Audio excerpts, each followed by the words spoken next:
አስደሳች ዜና የኔን ስም አጠፋለሁ ብሎ እስልምናን አፈረሰው። አድሙት። ለማጥላላት እነፎይ ቀን ከሌሊት የሚተጉበት ነገር አፍንጫህ ላይ አሁን ብለህ አስገብተን አሁን ዝግ ነበር አፍንጫዬ፣ ሁለት አፍንጫዬ አይሰራም ነበር። በነገራችን ላይ እውነቴን ነው የምነግራችሁ። ስታምኑ መኑ ሳታምኑ የሆነልኝ አፍንጫዬ በየተራ ነበር የሚተነፈሰው። አሁን ውዱ ማድረግ ጀመርኩ፣ የለም ሁለቱም አፍንጫዬ ይሰራል ሁለቱም አፍንጫዬ። አፍንጫህ ላይ አስገብተህ በግራህ የምታወጣው ሙልጭ አድርጎ ነው የሚያወጣው።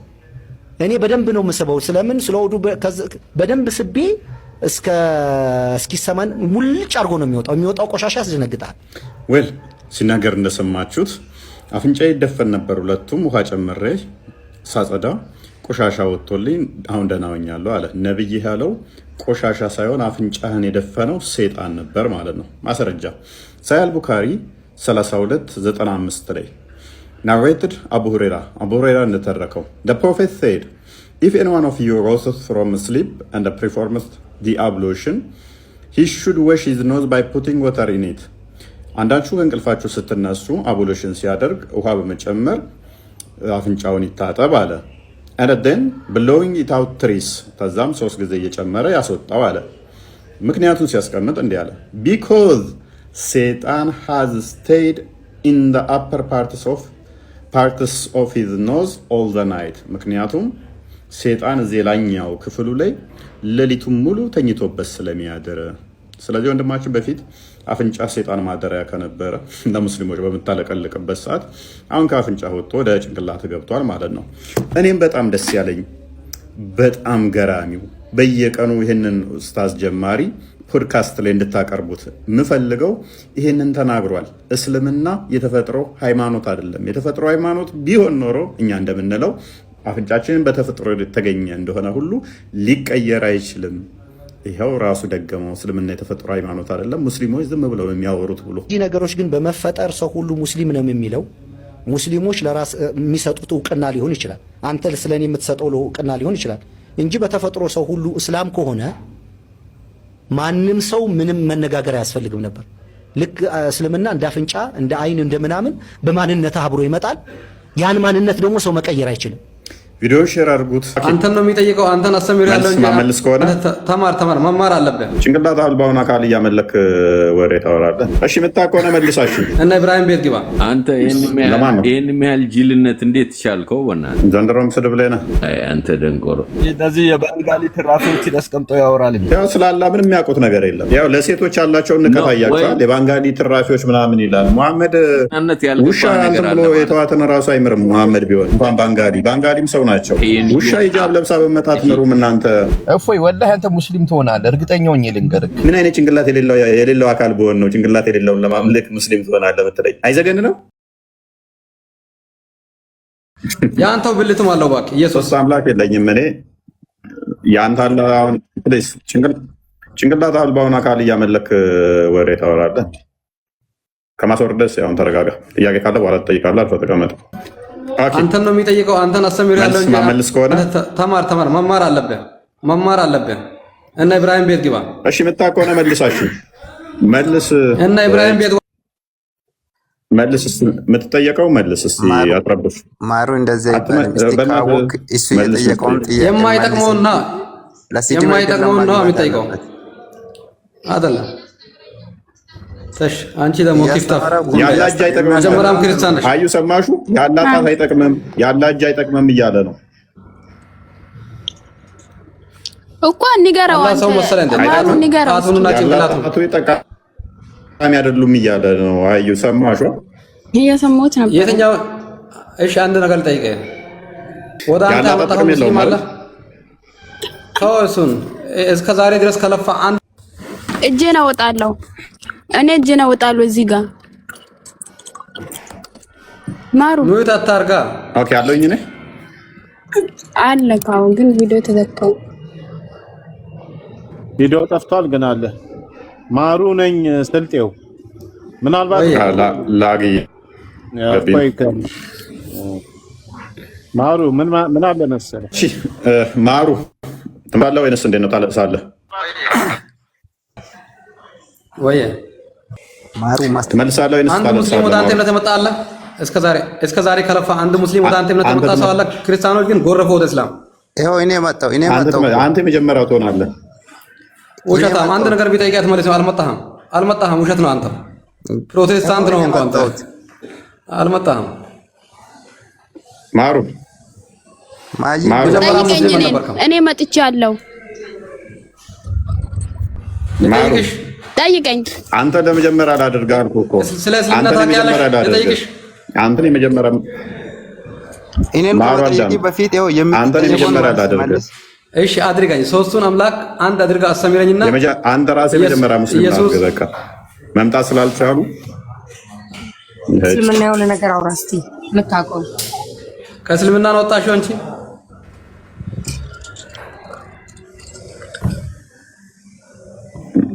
አልወጣሁም፣ ግን እንዳንተ ከመደንቆር ለመዳን እየሞከርኩ ነው። ኧረ ለራስሽን አድኝ። መጀመሪያ አንድ አምላክ አምልኪ። የሚበላ የሚጠጣ የሚተኛውን ተዩና ማን ነው አንዱን አምላክ። እስቲ አስተምረኝ። አውራ። ያልተጠየቅከውን አታነብ። አውራ። አሁን የተጠየቅከውን አውራ። ርዕሱ ላይ የምትወያይ ከሆነ ርዕሱ ላይ መልስ። አይ ቲንክ ፎር ኔትወርክ መሰለኝ። ጭንቅላት የሌለው አካል ስለሚያመልክ አይመልስላችሁም እህቶቼ። ጭንቅላት የሌለውን አካል ቀዳዳ ሰብስበህ ነው የምታወራው። ከአወራው ጋር ለመታወራ ምን ኢብራሂም ቤት አይችልም። ጭንቅላት የሌለውን አካል ከሚያመልክ ጋር አስቸጋሪ ነው። በሰሩን ወደ ውጣ ሶስት ቀዳዳ ሰብስበህ ነው የምታወራው ነው ያለው። ጆሬ ነው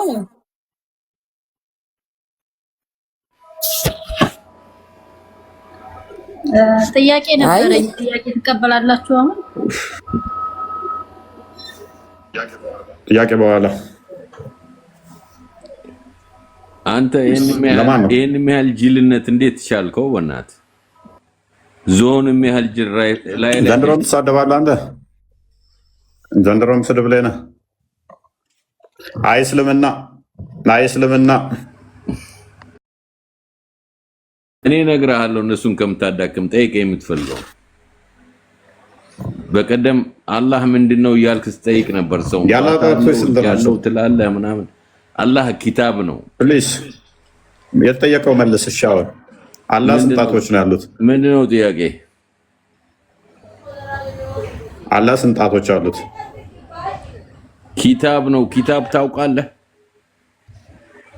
አላህ ማለት እኛ አላህችን ለማስተምረኝ ነው የምናየው። በእናትህ በደንብ እንተዋወቃለን። እኔ እናንተ ማወራውሪ ከማንም በላይ የገባ አንተ። አላህ ማለት ኪታብ ነው። አሁን እስልምናን ሊመልስ ነው በደንብ የሚታወቀው ኡስታዝ አዲስ አካውንት መጥቶ ሊመልስ ነው። አላህ ማለት ኪታብ ነው ብሏል። አላህ ማለት ኪታብ ነው። ኢሳ ማለት ምንድን ነው? ኪታብ ኪታብ ነው። አላህ ማለት ኪታብ ነው። ኢሳ ማለት ኪታብ ነው። ስለዚህ አላህና ኢሳ ኪታብ ናቸው፣ ተመሳሳይ ናቸው። ቴንኪው። አሁን ያ ኪታብ ጣቶች አሉት? አይ አንተ ደንቆሮ ምን ብዬ ላስረዳህ? ማን ላይ ወረደ? አላህን አትሁን ቢያንስ ማን ላይ ወረደ ኪታብ? እነዚህ የባንጋሊ ትራፊዎችን አስቀምጠው ያወራል እንጂ። ቆይ ማን ላይ ወረደ ኪታቡ? የኢሳ ኪታብ ማን ላይ ወረደ? አያችሁ እስልምና ስላላጣት ሲጠየቅ የሚያወራውን አያችሁ? ማን ላይ ነው የወረደው? ስላላ እግርና ስላላ ጣቶች እጅ ሲጠየቅ ኪታብ ምናምን ይላል። ስላምላካቸውም የሚያውቁት ነገር የለም። አይደለም ምን ያውቀዋለሁ? ያው ስላላ ምንም የሚያውቁት ነገር የለም። ያው ኢሳ ኪታብ ማን ላይ ወረደ? ስለ ኪታብ ማን ጠይቅ? እውቀት ካላቸው ሰዎች ጋር አውራ። የባንጋሊ ትራፊዎች የተጠየቀው መልስ ምኑን ነው የምታምነው? እሺ ታዲያ አንተ ያው ለሴቶች ያላቸውን ንቀት አያቸዋል። የባንጋሊ ትራፊዎች ምናምን ይላል። መሐመድ ውሻ እንትን ብሎ የተዋትን ራሱ አይምርም። መሐመድ ቢሆን እንኳን ባንጋሊም ሰው ናቸው። ነብይ ውሻ እንትን ብሎ እንትን ያላትንም ቢሆን አህያ እንኳን ሂጃብ ለብሳ በመጣ አንምርም የሚሉ እንትን ውስጥ አስተምሮት ውስጥ ተቀምጠ ሴቶችን ልንቅ? አይ እስልምና አላህን መልሳውን አላህን መልሱ። የባንጋሊ ትራፍ አስቀምጠህ ደግሞ ታወራለህ እንደ ስለ እስልምና። ውሻ ሂጃብ ለብሳ በመጣት ምሩም እናንተ ፕሊስ ውሻ ሂጃብ ለብሳ በመጣ ታምርም ቶፊቅ በዚህ ባጭር ቋንቋ መልስ ስላላ እጅ መልስ ሴቶቹ ከእስልምና ሲወጡባችሁ ተበሳጫችሁ አሁን ስላላ እጅ መልስ ስላላ ጣት መልስ መሸታ ቤት ከፍታችሁ የምታሰሩት እናንተ ናችሁ ምን አስቸኮለ ታዲያ በገነት ውስጥ ደግሞ አላ ጠምቆ ይጠብቀ የለ እንዴ ዝንጅብል ተጠጣለ በየጥጋ ጥጉ የሚቆሙ ሴተኛ እሱን ትገናኛለህ ምን አስቸኮለ ትንገዝላታለን አንተ ሽሮ ደግሞ ከኛ ጋር ልታወዳድራቸው ትፈልጋለህ እዚህ ቤት መግባታችሁ ራሱ አልታፋሪ ነው እኔስ ለመሸኘትም ኔትወርክ እያስቸገረኝ ስለሆነ ነው ባይዘው የታገስኩ ድድብና ፎቅ አይስራባችሁ ድድባችሁ እኔስ ተውፊቅ ቀጥል እስቲ መልስ ስላለ እጣት አብዚ በጣም ነው እንግዲህ የሚገልጹት ለአምላካቸው ያላቸው ምላሽ ይሄ ነው ስለ አምላካቸው ተውፊቅ እስቲ አሁን ስለ አምላክ እጣት ተናገር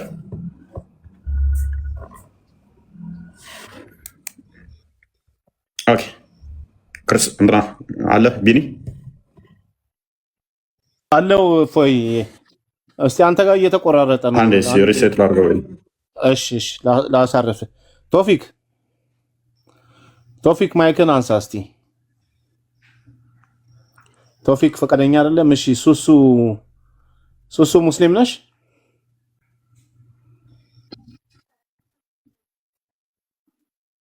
ከሁለት አለች ኦኬ ያ ከሁለት እንኳን ደህና መጣሽ ከሁለት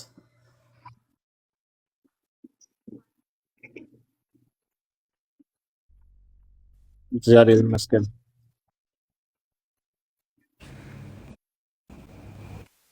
ርዕስ አለን ርዕሱን ይዘን ጠብቀን ነው ከዛ መጨረሻ ላይ ትጠይቂያለሽ ይሰጥሻል አሁን ግን መጀመሪያ አላህ አካል አለው እንትን ክርስቲያን መሰለች እኔ ክርስቲያን ነኝ ሙስሊም አይደለም ክርስቲያን ነሽ እንዴ ከሁለት ሶሪ ሙስሊም ነሽ ክርስቲያን ነኝ እና የሆነ ስለ ጥምቀት ጠየቅነው 3 ጥያቄዎች እሱ ለመጠየቅ ነው መጨረሻ ላይም ቢሆን እጠይቃለሁ በቃ ችግር የለም ጠይቂያለሽ እፎይ ተመልሰሃል እሺ እጠብቃለሁ ተመልሻለሁኝ አይ ቲንክ ቀጥል ቶፊቅ ቀጥል አሁን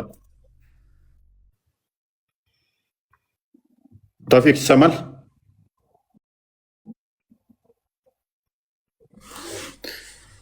ኦኬ ቶፊቅ ሱሱ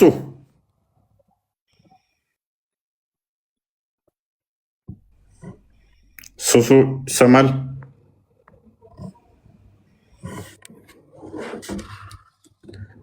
ሱሱ ቶፊቅ ዝምታ ነው መልሳችን ኦኬ ያላን ጣት መመለስ አልፈለጉም ማለት ነው ያላ ጣት ምንድነው የሚያበሳጭ ቶፒክ ነው እንዴ ቀላል ቶፒክ ብለን ገብተን ለምን ተበሰጫችሁት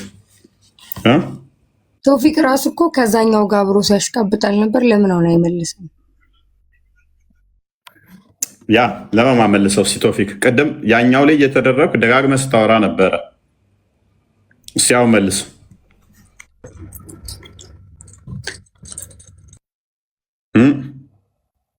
ምናልክ ቢኒ ነው ሌላ ሰው መሰለኝ ምናልባት ቶፊቅ ካልመለሰ ወርደው ሌላ ሰው ካለ ይግባ ቶፊቅ ይሰማሃል እፎይ ስላስቸገረውም እየተቆራረጠ ነው እና ኮፒ ሊንክ አድርጉት ሪፖስት ምናምን አድርጉት ቤቱን ኮፒ ሊንክ ምናምን አድርጉት አይ ቲንክ ምን እንደሆነ አላወኩም ይመጣል ሄደን ለማንኛውም መለሰ ቢኒ አዲስ ሰው ኑረዲን አይ ቲንክ ቀይበር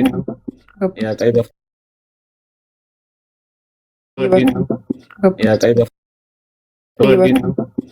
ቀይበር አሎ ሰማል አሁን ሰማል ቀጥል ኦኬ አንዴ ሐዲሱን ክፈችልን እሺ ሳይ አንዴ ክፈችልን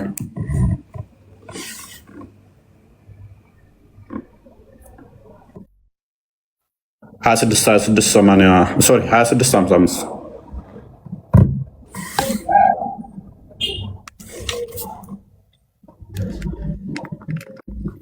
አላህ ፍጡር ነው። ፍጡር ለምን ታመልካላችሁ? እኔ ነኝ የሚመስል ያው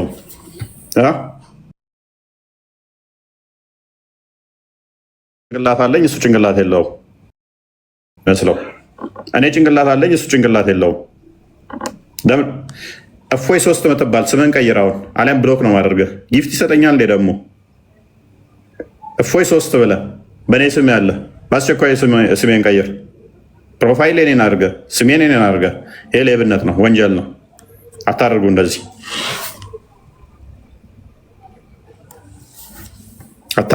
አታድርጉ። ወንድሞንክ ሴት ፌስቡክ ላይ መከራዬን እንዴት እንዳየው ነው የማውቀው። ፌስቡክ ላይ ተጻጽፋችሁ ከሰው ጋር በእኔ ስም እየተጻጻፋችሁ ቲክቶክ ከዚህ በፊት ገንዘብ እርዳታ ሁሉ እንትን እያላችሁ አታድርጉ። በተቻላችሁ መጠን በሰው ስም እንትን አትበሉ። ኤኒዌይስ ቀጥይ ክርስቲያን አንብቢው።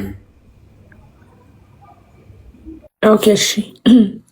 ሳሂህ ሙስሊም 2655 ምን ይላል? የአላህ መልእክተኛ እንደዚህ ያሉ ይላል ቬርሊ ዘ ሄርት ኦፍ ኦል ሰን ኦፍ አዳም ይላል። በእርግጥም የአደም ልጆች ሁሉ ልቦቻቸው አር ቢትዊን ዘ ቱ ፊንገር አውት ኦፍ ዘ ፊንገር ኦፍ ዘ ኮምፓሽኔትድ ሎርድ አስ ዋን ሀርት ይላል። ምንድነው?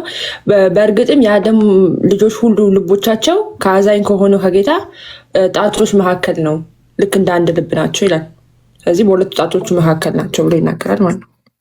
ስለዚህ መካከል የሚባል ነገር አለው ማለት ነው። ምክንያቱም ይህንን እዛው አዎ አላህ ጣቶች አለው ብለ ያዘርግ እዛው አዎ አላህ ጣቶች አለው ብለ ያዘርግ ብለው ስለሚያምኑ በጣቶቹ መካከል ተብሎ ከተነገረ ያቺ ደግሞ ፍጡር ከሆነች ያላ ጣቶች መካከል ፍጡር ነገር አለች ማለት ነው። ጣቶቹ መካከል ምን አለ? ፍጡር አለ። አላህ በጣቶቹ መካከል ውስጥ ምንም እንኳን ከአርሽ በላይ ፍጡር የለም ቢሉም ጣቱ ከአርሽ በላይ ከሆነ ጣቶች ውስጥ ደግሞ ምን አለች? ነፍስ አለች። ያቺ ነፍሷ ደግሞ ፍጡር ነች እና ፍጡር አይደለችም እስካላሉን ድረስ ቀጥታ እንወስደዋለን እስካሉ ድረስ ምን አለ? ፍጡር አለ ማለት ነው ጣቱ መካከል። ፕላስ ደግሞ ጣቱ የተከፋፈለ መሆኑን ክፍተት እንዳለው የሚያሳየ ነው።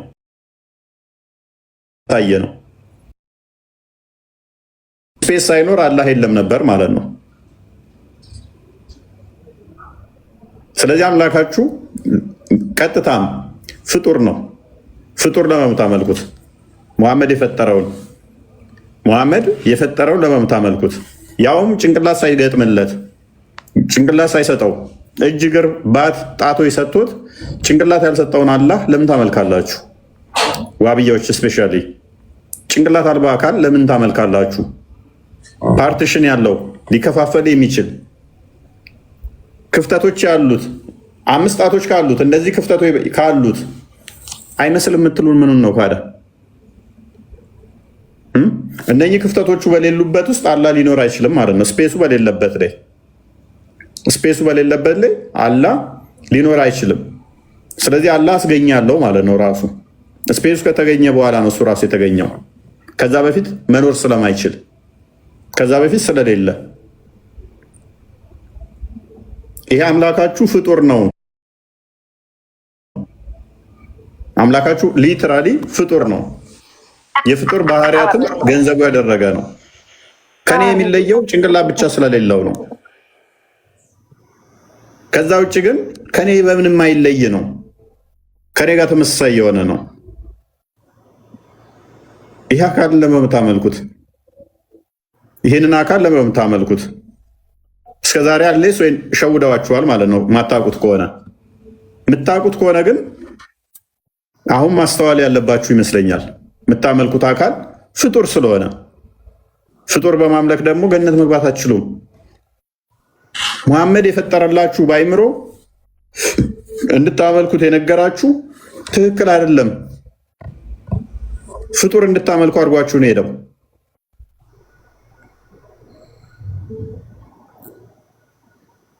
እነኚህ ስፔሶቹ በሌሉበት ክፍተቱ በሌለበት ላይ አላህ ሊኖር አይችልም። የክፍተቱ የቦታ ጥገኛ ነው፣ የስፔስ ጥገኛ ነው። ይሄ ደግሞ የፍጡር ባህሪ እንጂ የፈጣሪ ባህሪ አይደለም።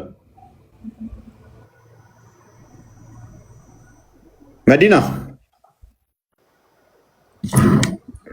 እፎይ እንዴት ነህ? ጀግና እኮ ነህ አንተ። እውነት ነው። ጭንቅላትም አለኝ። አዎ በጣም ነው ጭንቅላት ያለህ። እውነት ነው።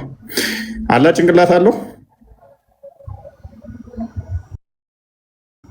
እነዛ 3 ተደርድረው ቁጭ ያሉት ሽማግሌዎች ጭንቅላት አላቸው። ዛሬ ደግሞ አንተ አራተኛ ነው ማለት የእናንተዎቹ ባለገስ አንቺ ዝፍጥ አትናገረኝ። እሺ እንሰሳ የክሹም ማለሽ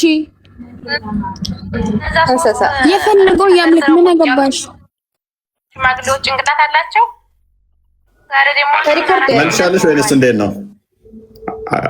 መዲና ነፍስ አደበያለሽ ዛሬ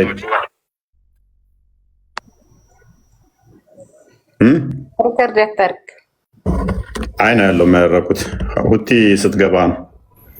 ኔትወርክ ነው ያሉት።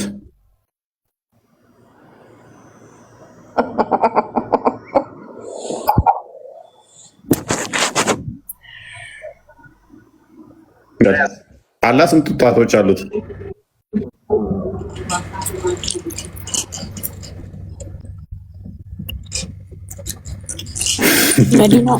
መዲና ስስቅ ራሱ እንደ አላህ ነው። አላህ የሚስቅ የለ ተመሳሳይ። ቀጥሎ አንዴ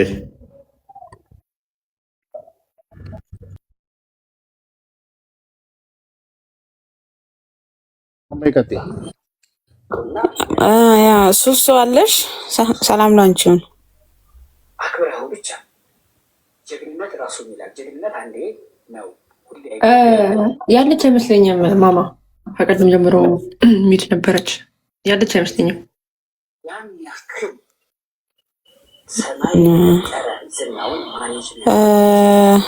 ሙስሊም አስገባ። የሚወያይ ሙስሊም ከማን ጋር ልቀጥል? ማር እንዴት ነሽ? ሙስሊም እስከሚገባ ሀሳብ መስጠት ይቻላል። ከገቡ ሞዴሬተሮች አስገቡ ካሉ ሙስሊሞች ከታች። ለማንኛውም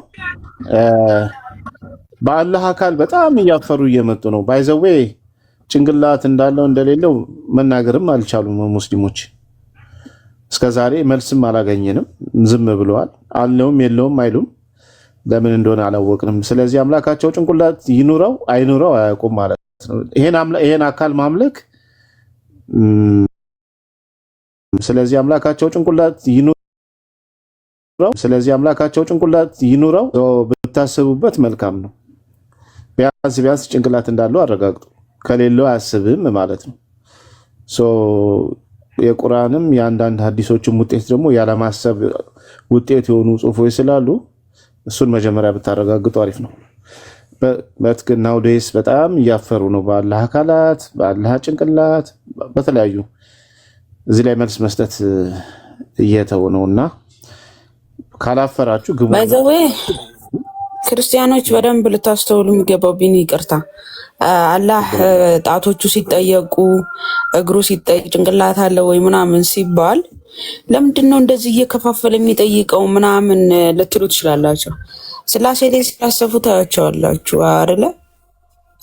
ስላሴ መጽሐፍ ቅዱሳዊ አስተምሮ ቤተክርስቲያን እንዲህ ነው ብላ ካስቀመጠችው ውጪ በራሳቸው በአእምሯቸው ተፈለሳስፈው ምናምን ሲጠይቁ ትሰሟቸዋላችሁ።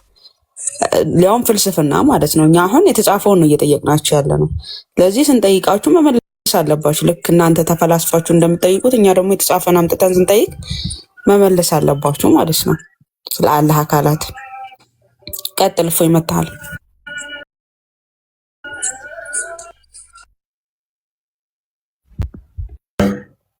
አክሚት ነበር።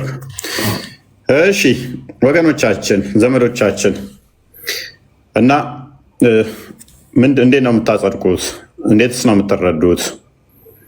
አስተምህሮታችሁን እንዲህ ነው የምንረዳው ብላችሁ አስቀምጡልን።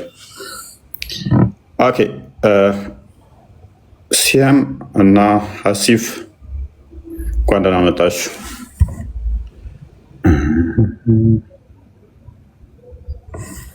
ይሰማል?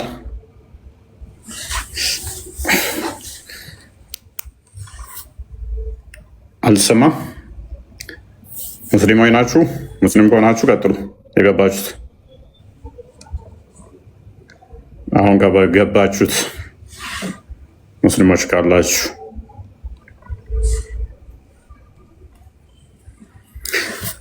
አላህን እንዴት ነው የምትገልጡት? 5 ጣት ማለት ምን ማለት ነው? 5 ጣት ማለት ምን ማለት ነው? አስረዱን እሱን። አላህ 5 ጣቶች አሉት ስትሉ ምን እያላችሁ ነው? ጣቶች ውስጥ ጠፍሮች አሉት የሉትም? ጣቶች የሉትም? ጣቶች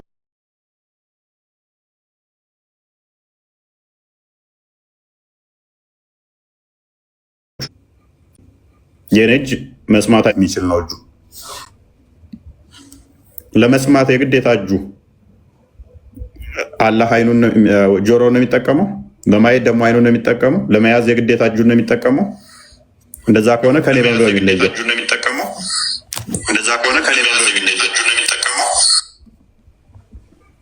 ከኔ በምንድን ነው የሚለየው? እንደዛ ከሆነ አላህ ከኔ በምንድን ነው የሚለየው? በምን ተለያየን ከኔ ጋር? እንደዚህ አይነት ነገሮች ካሉት ይህንን ካመሳሰላችሁት አላህ ምናልባት ሊለይ የሚችለው በጭንቅላት ብቻ ይሆናል ማለት ነው ከኔ። አላህ ጭንቅላት የለውም፣ እኔ ጭንቅላት አለኝ። አላህ አንገት የለውም፣ እኔ አንገት አለኝ። አለው የሚል ስለሌለ ማለት ነው። እፎይ ግን እኮ ጺም አለ አንተ። አላህ ጺም አልባ ነው። ያ ጺም የለው እኮ። ኦኬ ጺም የለው። ጺም ያወጣል አንድ ቀን። ጺም እስከሚያወጣ ድረስ እንጠብቀዋለን። ኦኬ ስለዚህ ይሄንን እንዴት ነው የምታዩት? ማንኛውም ነገር ደግሞ አንዱ የአንደኛው ጥገኛ ከሆነ አስጀማሪ ይኖረዋል በሚለውስ እንዴት ታዩታላችሁ? አላህ አስጀማሪ ያለው ወይ? አሁን ኔትወርክ የተሳክሏል። ሱሱ የለችም መሰለኝ ላስወጣታ። ሱሱ የለችም ማስወጣት። አሁን ቆንጆ ነው ኔትወርክ። አረ ከስልኩ ኮመንት ምናምን ታረጋለች። በዚህ ነው የማትመልሰው እንጂ ያየዋት ነው።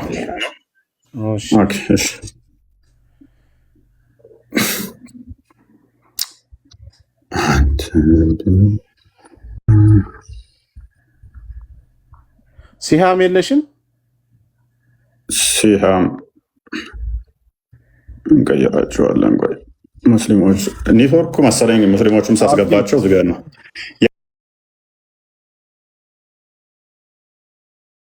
ክርስቲያንን ጉድለት ታውቁታላችሁ። በዚህ ትላለህ ክርስቲያን ወዲያው ላጥላጥ አድርጎ ያስገባ ነበረ። ኤኒዌይስ ኦኬ ቪዲዮ ልኬልሻለሁ። አንዴ እሱን አሳየን እንትና። ኦኬ እሺ ኢብራሂም እንኳን ደህና መጣ። አሪፍ ልጅ ነው። በቀደም ረጅም ሰዓት ስናወራ ነበር። እንኳን ደህና መጣ ኢብራሂም። አይ ቢኒ ሰላም ነው? እግዚአብሔር ይመስገን። እንዴት ነህ? አማን ነው። አይ እኔ ዛሬ የገባሁት ቢኒ 1700 ሰው ስላለ ፎሎ አስደረግልኝ ልልህ ነው።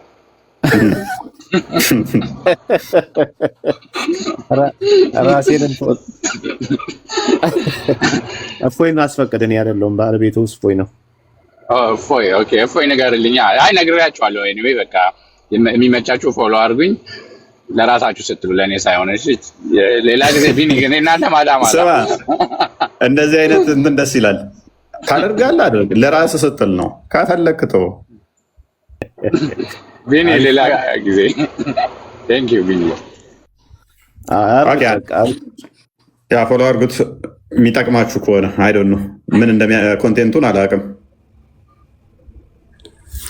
ኦኬ ወጣ እንዴ? እሺ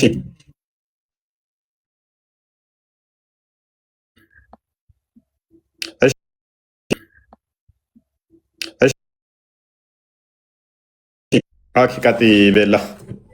እሺ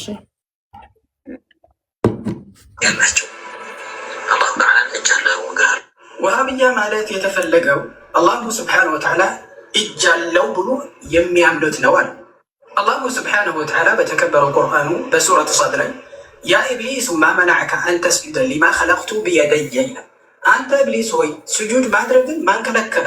በሁለት እጄ ለፈጠርኩት ፍጡር ለአደም ማለት ነው። ኢዘን አላህ ሱብሓነሁ ወተዓላ በቁርአኑ ሁለት እጅ እንዳለው አረጋገጠልን ማለት ነው። የውሃብያ ንግግር አይደለም፣ የአላህ ንግግር ነው።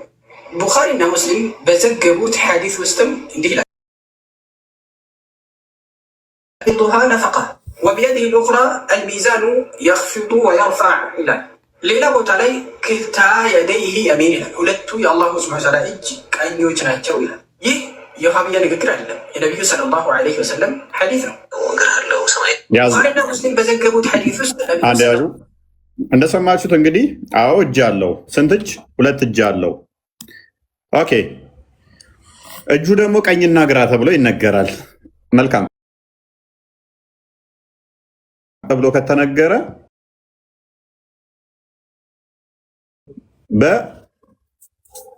በዳይሜንሽን ካለው አቅጣጫ ካለው በዚህ በዛ ተብሎ እታች ላይ የሚገደብ ከሆነ ማለትም የሚዋሰን ከሆነ እሱ ፍጡር ነው የሚል ነበር የመጀመሪያችን እንትን አለ። ሁለት መሆኑ አንደኛ ከኛ ጋር ያመሳስለዋል። እሱም ሁለት እጅ አለው፣ እኔም ሁለት እጅ አለኝ። አንደኛ ከኛ ጋር ያመሳሰለው። ቀኝና ግራ ካለው ደግሞ ቀኝና ግራ ተብሎ የሚነገረው ለፍጡር ነው፣ ተፈጣሪ አይደለም። በዳይሬክሽን ሊዋሰን የሚችለው ፍጡር ስለሆነ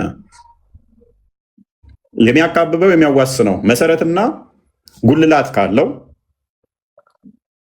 መሰረት ያለው ጉልላት ያለው ፊትና ኋላ ካለው ግራና ቀኝ ካለው የፈለገ ትልቅ በሉት እሱ ፍጡር ነው። በእነኚህ በስፔስና ፕሌስ ውስጥ የተካበበ የተዋሰነም ነው። ከነኚህ ውጭ መኖርም አይችል ነው። ስለዚህ ፍጡር ነው አላህ እያልናችሁ ነው የመጀመሪያው። ምክንያቱም ያ አካል ግራ ቀኝ ያለው እታች ላይ ያለው ይታያል።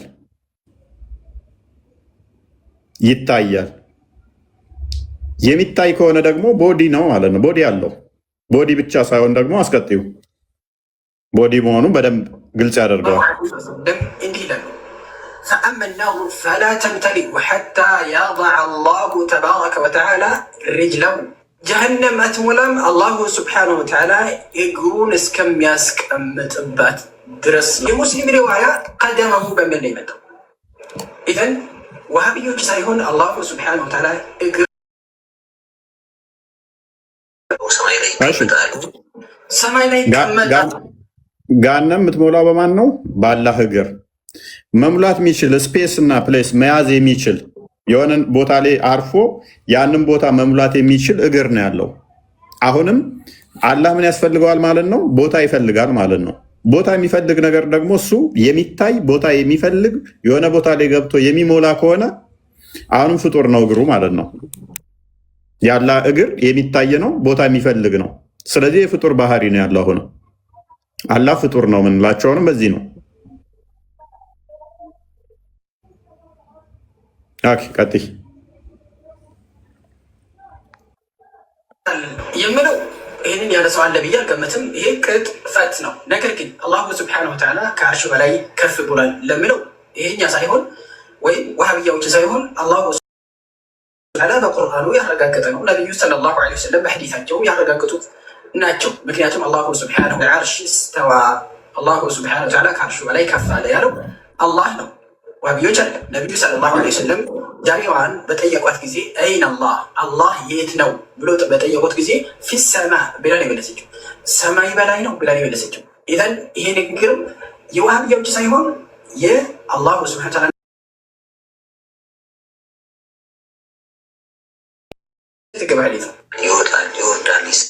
ይወጣል የሚለው ይሄ ከኪሱ ነው የጨመረበት። ነገር ግን ይወርዳል የሚለው ወሃቢያዎች ነው ያሉት ወይስ ደግሞ ነቢዩ ናቸው ሰለላሁ ዐለይሂ ወሰለም ያሉት? ቡኻሪ በዘገበው ሐዲስ የአቢ ሁረይራ ሐዲስ ውስጥ ነቢዩ ሰለላሁ ዐለይሂ ወሰለም እንዲህ ብለዋል። የንዚሉ ረቡና ተባረከ ወተዓላ ኢለ ሰማይ ዱንያ፣ አላሁ ስብሓነሁ ወተዓላ ወደ ሰማይ ዱንያ ሁሉም ሌሊት ይወርዳል ነው የሚለው። ወደ ሰማይ ዱንያ ይህንን ያለው ዋሃብያዎች ሳይሆን ነቢዩ ናቸው ሰለላሁ ዐለይሂ ወሰለም። ይወርዳል አለን። ኦኬ ይወጣል አልተባልንም፣ ይወርዳል። ከአርሽ በላይ ነው አሉን። ከሰባት ሰማይ በላይ ነው። ኦኬ ከዛስ ይወርዳል። ኦኬ ሁሌም ሌሊት ይወርዳል አለ። ሳይወጣ ነው የሚወርደው። የሆነ ፎቅ ላይ ያለ ሰውዬ ወደ ምድር ይወርዳል ከተባለ ሁሌም ከፎቁ ላይ ይወርዳል ከተባለ የግዴታ እኮ ፎቁ ላይም ለመኖር መውጣት ደግሞ እንደገና አለበት።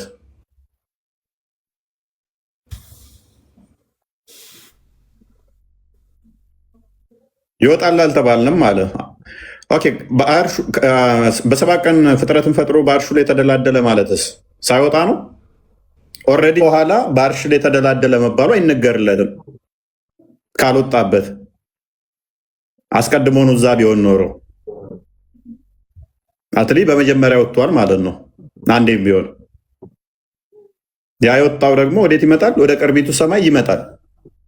ወደ ቅርቢቱ ሰማይ ምን ይሆናል? ምናልባት እዚህ እየቆየም ሊሆን ይችላል እኮ። የት ምድር ላይ ነው ይወርዳል ምናምን አላሉ። ምናልባት እዚህ እየቆየም ሊሆን ይችላል ሳይወጣውና ጎረ ቡና ልጠሪው ነው። ቡና ጠሪው ቡና ምናምን ይጋብዘዋለሁ። ምንድን ነው የሚወደው? አላህ ቡና ነው የሚወደው። አላህ የሚወደው ጠጅ ነው። የዝንጅብል ጠጅ መጥማቅ ነው የሚወደው። ቡና እንደሚወድ አልተነገረንም። የዝንጅብል ጠጅ ቀምሰሽ ታውቂያለሽ? አልቀመስኩም። እንግዲህ የዝንጅብል ጠጅ ተዘጋጅ። በገነት ውስጥ እኮ የምጠጡት እኮ እሱን ነው። በገነት እና አታውቂም እንዴ? ጠጅ አለሽ እኮ።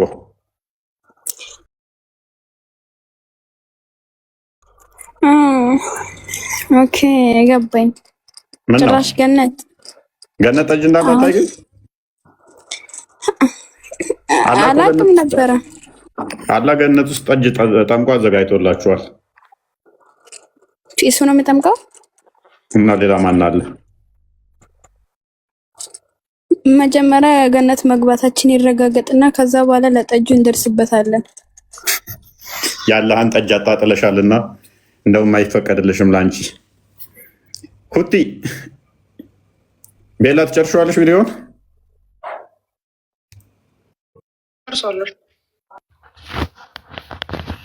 መተው አያጅቦ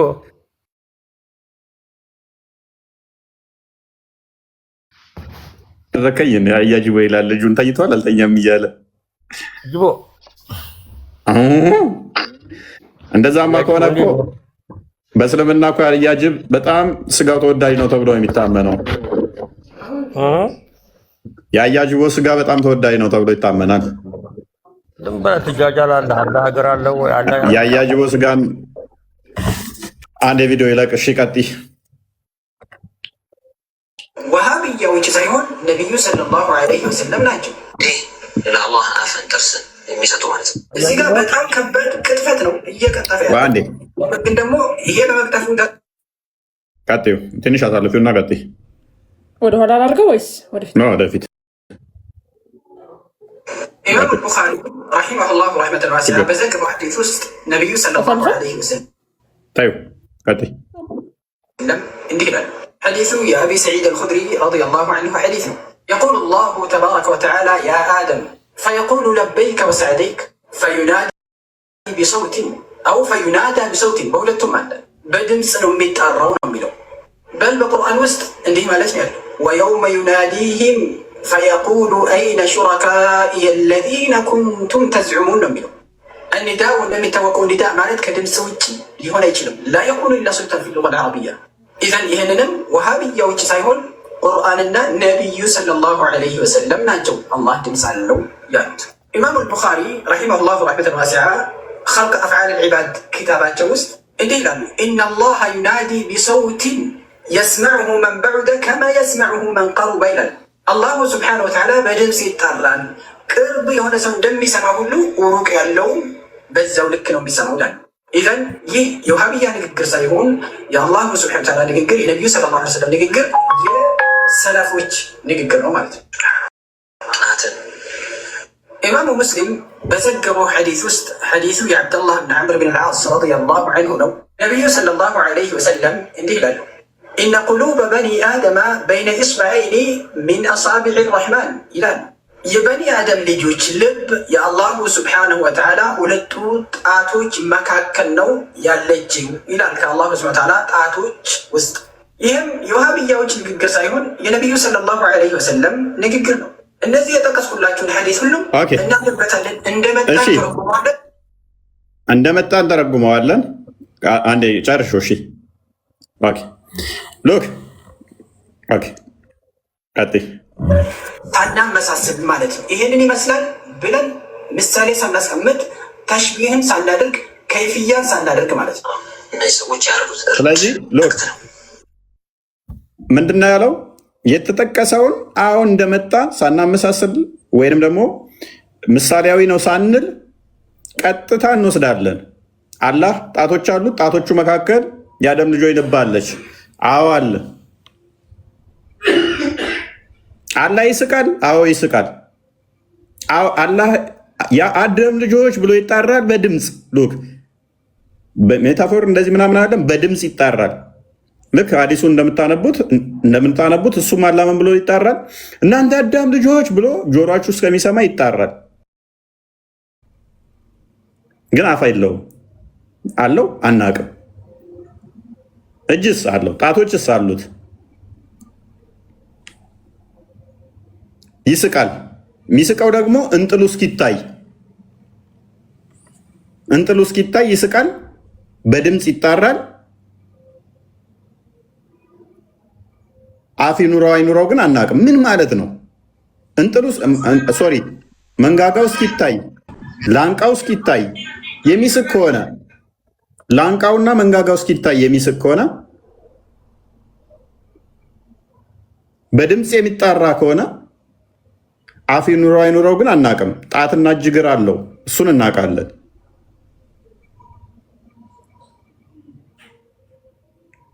ኦኬ፣ ጣቶቹ መካከል የአዳም ልጆች ነፍስ አለች። ይህንን ቀጥታ እንቀበላለን እንደመጣ። 5 ጣት አለው። አይ ማንንም አይመስልም። ምን ማለት ነው? እሺብ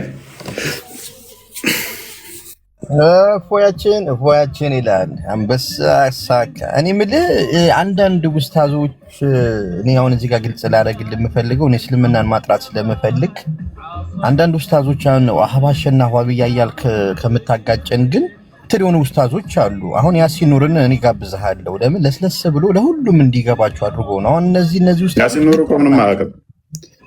እኮ ምንም አያውቅም እኮ ክርስቲያኖችም እንዲገባቸው እንደ እስር ቤት ሆኖ ወደ 10 ሺህ ሰውን ያሰለመው ሀቢቢ ቁጥር እኮ ትደፍራላችሁ። ከመሐመድ ይሻላል። መሐመድ 10 ሰው ማስለም አልቻለም ነበር። ከነብይህ በላይ ደዋ ማድረግ ይችላል ያሲን ኑሩ ማለት ነው።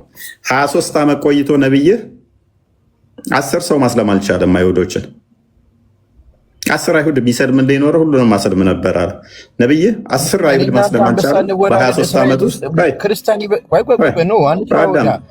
ነብይ በ10 ዓመት ውስጥ በ23 ዓመት ውስጥ 10 አይሁድ ማስለም አልቻለም። አንተ ግን ያሲን ኑሩ ስንት ዓመት ታስሮ ይሆን በእስር ቤት ውስጥ 10 ሺህ ሰው አሰለመ ይለናል። እስር ቤቱ ምንድን ነው? እሱ እንትን ነው እንዴ? ዩኒቨርሲቲ ራሱ በአሁኑ ሰዓት ላይ 10 ሺህ ተማሪ አይዝም። 10 ሺህ ሰው ዩኒቨርሲቲ ውስጥ አስባችሁታል?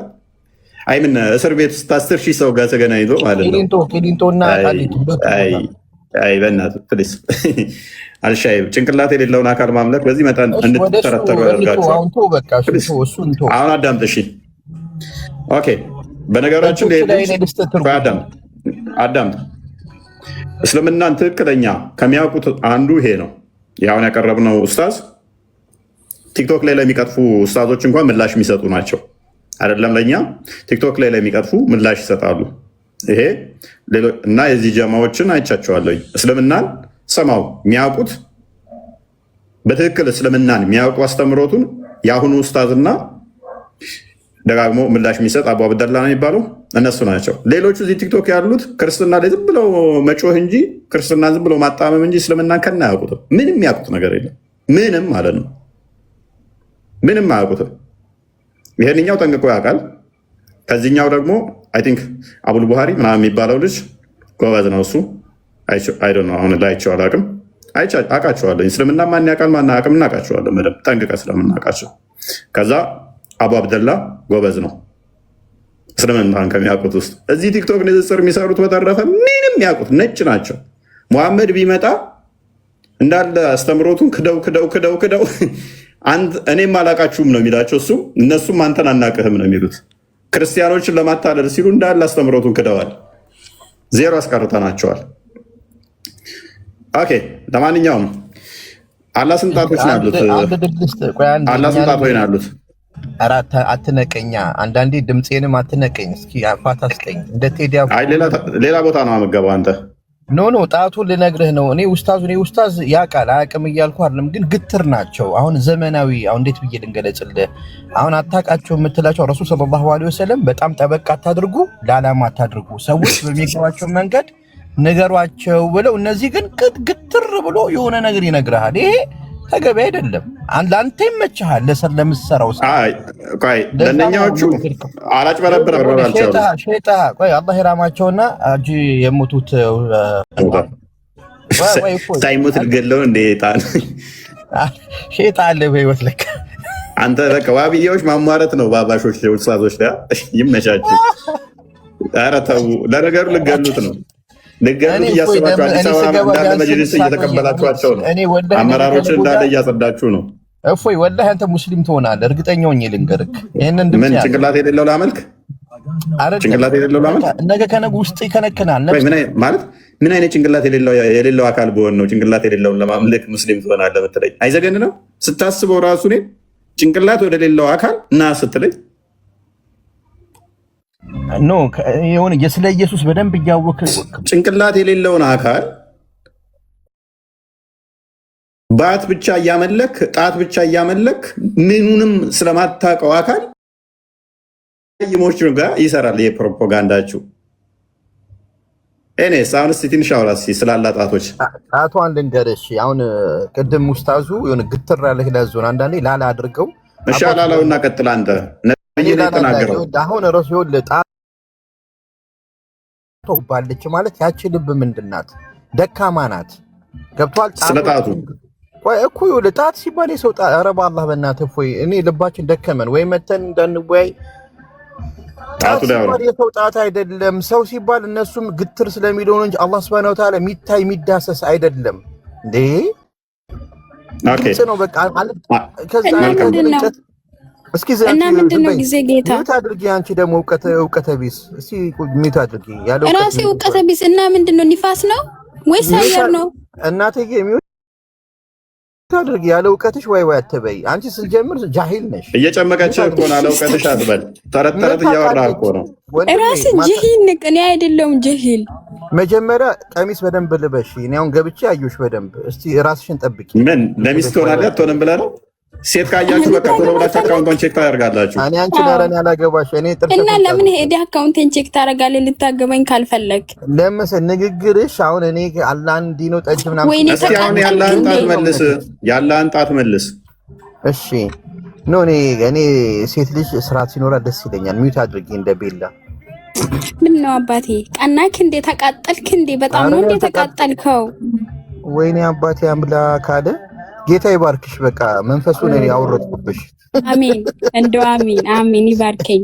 እኔ ይኸውልሽ እኔ ክርስቲያን ሆነ የነበረ መሆንላቸው እንደ 10 ዓመት አሁን በእናትህ መልስ ደከመኝ። እኔ በጣም ደክሞኛል። ቻው በቃ ሰላም ልልኝ ገባሁ። ቻው በቃ ደከመኝ። በቃ ከዚህ ውጭ የለም እኮ ሻይ ወላሂ አይደለም እፎይ ወላሂ አይደለም። እኔ እነግርሃለሁ እስልምና መልስ እንደሌለ ግን ያው አልሻይ ሁሌም ታያለህ። ቆይ ፕሊዝ አፋፌን የሚለኝ ሰው ሲበዛ ይነደዳለሁ። ለዛ ነው ስሜታዊ ሰው ደግሞ አሁን አላህ ስንት ጣቶች ነው ያሉት? እሺ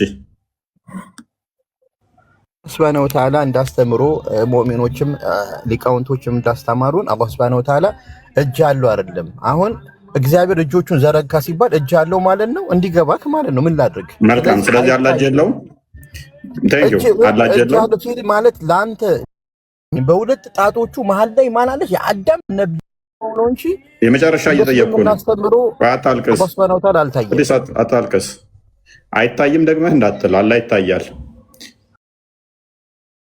ነው። አላህ መንፈስ ነው የሚል አንድ ጥቅስ ጠይቃለሁ፣ አታመጣም። የመጨረሻ የቂያ ማለት አላህ Subhanahu የወደደው ሰው ያየዋል። ምንድነው? እንደዛ ምንም የለም። ቆይ አዳም እንደዛ የለም። አላህ ይታያል፣ ሊተራሊ ይታያል። ቆይ አዳም ላስ ደግሞ እጆች አሉት። የምታየው እጁ ነው አይደለም? እጅ አለው የለውም? የምታየው ባቱን ታያለ አታይም? ምንድነው እሷ ታመሳሰል ምናምን የምትለኝ? ተመሳሰል አይገናኝም። አሁን እኛ እናንተና አላመሳሰልኩም። አስተምሮቱ ራሱ ይለያል። አሁን አንተ ሳላመሳሰል ስንጣት ነው ያለው አላህ እኮ ነው ያልኩህ እኔ ሀቢቢ። እኛ ጀነት ብዙ ነገር ይጠብቀናል። አንተ መንግስተ ሰማያት እንዳታጨበጭ። ቆይ አሁን እንትና ገባብኝ እንዴ? መንግስተ ሰማያት ሴት ከሌለ ምን ይሰራል? መንግስተ ሰማያት አያስፈልግም። ሰው 5 ሴቶች ስለሚጠብቅ ነው ጊዜ ጌታ። ሰው 5 ሴቶች እኮ ነው የሚጠብቅ። ሴት ከሌለ ጀነት አያስፈልግም። አሁንም ደግሜ እኔ ልንገርህ ወይ ጉድ። ስለዚህ እስልምና የሚማርክ ለሴት ስትል ነው ማለት ነው። አላህ የፈጠራትን ሴት እዚህ በምድር ላይ አንተ እንድትኖር አይደል እንዴ? አንተ አሁን ግራ ገብቶክ እንዴ የምትለው? ትኖራለህ ባዶ ነህ። ምንድነው ታዲያ ሴት ከሆነ ምንድነው? እዚህ 4 ተፈቅዶል፣ እዛም ደግሞ 70 ምናምን ቺኮችን በጣም ተዘናላችሁ። ምንም አላሳዝንም። ጳውሎስ በቃ ስጋ ሴትን አራክሶ ቆይ ተረጋጋ። በቃ ምን ያህል ቅንዘረኛ እንደሆኑ ያቸው። ገነት ወሲብ ከሌለ ምን ይሰራልናል? ገነት ምን ያደርግልናል? ያኛውም ቁጭ ብሎ እኔን ሰድቦ ገነት ውስጥ ወሲብ ከሌለ ጡታቸው ጉች የሌለ እነሱን እንትን ካላልን ምን ይሰራል ገነት አለ። ያስጠላል። እንደውም እሱ ካለ ብቻ ነው እዛ ደስ የሚለን፣ ከሌላ አንፈልገውም። ችግሩ ንገረኝ።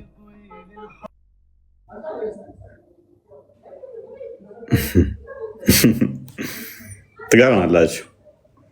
ኦኬ እፎያችን ችግሩ ምንድን ነው? አሁን ሴት ልጅ በተፈጥሮ እፎይ አንድ ነገር ንግባ።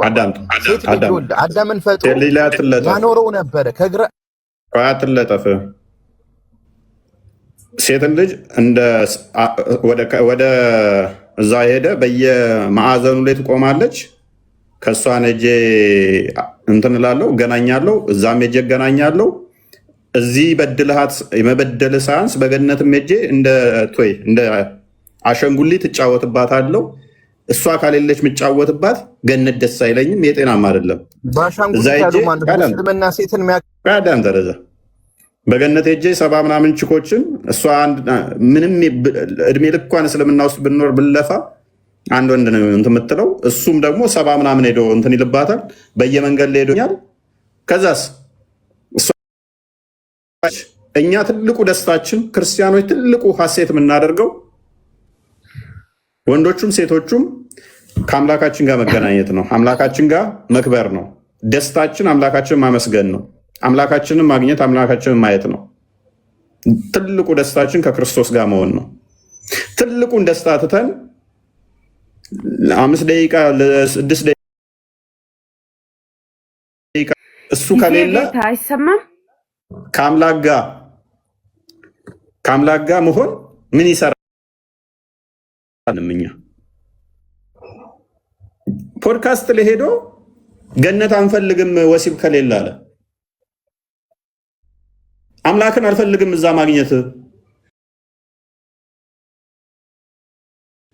ማግኘት ወሲብ ከሌለ እኮ ነው። ሊተራሊ ምን ያህል በወሲብ ፕሮሰስ እንደሆኑ ነው የሚያሳየው ይሄ። ኧረ እፎያችን ወሲብ የፈጠረው ማን ነው? ፈጣሪ ነው። እሺ እሱ እንቃወመው። ኧረ እፎይ አላህን ፈራተው። ወሲብ የሚባለው ነገር ደስታን የፈጠረው ነገር አንድ ሴት አንድ ወንድ እኔም አንተም እዚህ ጋር የምንለፈው የምንረግጠው ሀብታም ለመሆን የምንታገለው ቆንጆዋ ሴት ለማግባት እውነት እንናገር እንጂ ለምን ውሸት እናወራለን? አንተ ገንዘብ የሌለው ወንድ ማንም አያየውም። የፉጋዋን ምና። ስለዚህ የሰው ልጅ በተፈጥሮ አላህ የፈጠራትን በጸጋ ሐቋን ጠብቅላት እንጂ ያለ ሴት ማንም አይኖርም። አንድ ሰው ጊዜ ጌታ ቆይ ሚስሪ ፕሬዘንት አታድርግ። ቆይ የፈጠረው ቀዳዳውንም ቀንበሮንም አላህ ነው ወይም እግዚአብሔር ነው። ፕሊዝ ተረጋጋ። ንግግርን አሳክል፣ አዳምጥ። ሴትና ወንድን በምድር ላይ እንዲባዙ እግዚአብሔር ፈጥሯቸዋል። ሁሉ መልካም ነው፣ የፈጠረ ሁሉ ውብ ነው ይላል። አዎ ውብ ነው፣ መልካም ነው፣ ፈጥሯቸዋል። ለእናንተ የተዋቡላችሁን 2 2 3 3 4 4 ያዙ። አለማስተካከልን ብትፈሩ አንዷን ያዙና ባሪያዎችን ስፍር ቁጥር የሌላቸው ባሪያዎችን ተገናኙ የሚል አስተምሮ የለንም። እኛ ሴት ልጅ እንስሳ ስላልሆነች እንደ ቆሎ 2 2 3 3 4 4 ምን ዘግናት አይደለችም። እንደዚህ የሚያደርጉ መጽሐፈ ደረው ዘማውያን ሴሰኞች ፍርድ የሚጠብቃቸው ናቸው። 2 3 4 የሚያገቡት ይላል እግዚአብሔር። ከአንዷ ጋር በስርዓት እንድንኖር በምድር ላይ ፈቅዶልሃል።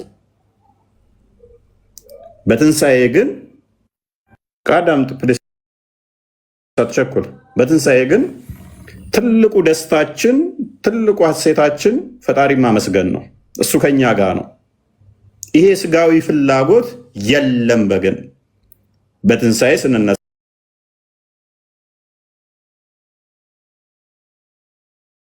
የመደሰት ከዛችኛዋን ማማረጥ የሚባለው ነገር በገነት የለም። ያንተ ገነት አዎ የግዴታ ጠጅ መጠጣት አለብህ። እዚህ ጠጅ ስላልጠጣ እዛ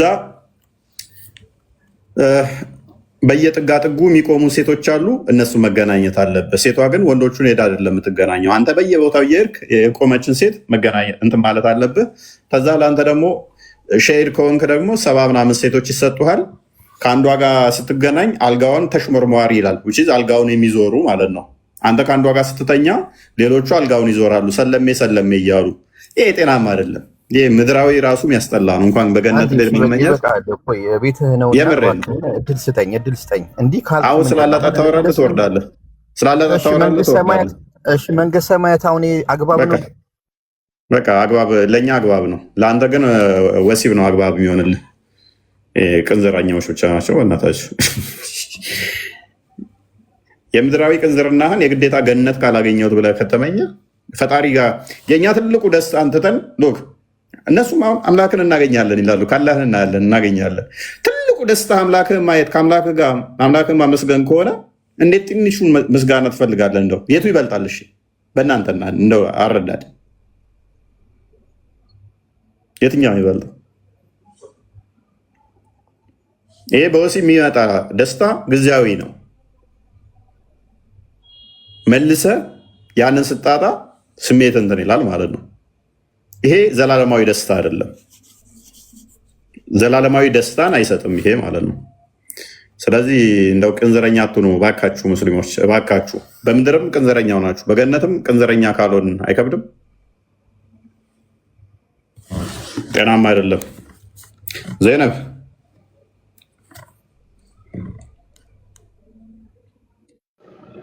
አቤት። ክርስቲያን ሙስሊም? ክርስቲያን። ለምን ገባ ገስት ላይ? አላህ ትምህርት ነው ለማዳመጥ። ከስር ሆነ ማዳመጥ አትችልም? እችላለሁ፣ ያው ክፍት ስለሆነ ነው። ችግር የለም፣ ወርዳለሁ። አትላኩ ገስት ላይ። ተሳስታችሁ በገቡ እንኳን እንዳትቀመጡ ገስት ላይ። ሙስሊም ካልሆናችሁ ምን ትሰራላችሁ? እንደ ሙስሊም ትርኢት እያደረግናችሁ ክርስቲያን ከስር ሆነ መስማት አትችልም?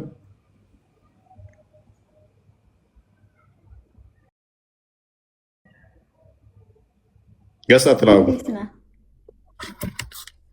ሱሱ ደህና ነህ ሆይ? እንዴት ነሽ?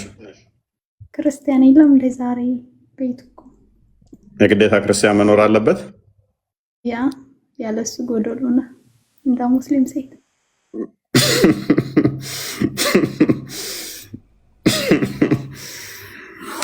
እንደ ሙስሊም ሴት ክርስቲያን ከሌለ ጎዶሎ ነው።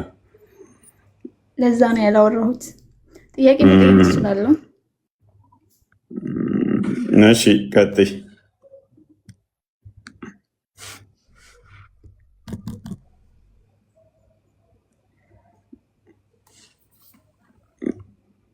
እሺ በዚህ በሐዋና በአዳም ጊዜ በአዳምና እንትን ጊዜ ማለት ነው ክርስቲያን የሚባል ሃይማኖት ነበር። ኢየሱስ ክርስቶስ ከዛ በኋላ ነው የመጣው። እሺ ኢየሱስ መምጣቱን ሲያውቁ ነበር? እንዴት ነው? እስኪ አስረዳኝ እዚህ ጋር። ኦኬ ክርስቶስ በፊት ከአዳምና ከሐዋ ጊዜ ጀምሮ ነው ያለው ይላል። ማን ያለው? ይላል። ማን ያለው? እንደ ያኔ ቁርአን ነው እንጂ የመጣው ከአዳምና ከሐዋ ጊዜ ጀምሮ እስልምና እንደነበር ይናገራል። ማንኛው ነው የተናገረው? በቃ ተናግሯል። አንብቤ ያለሁኝ እና ደግሞ ማን የተናገረው? እፎይ ሙስሊም ናት።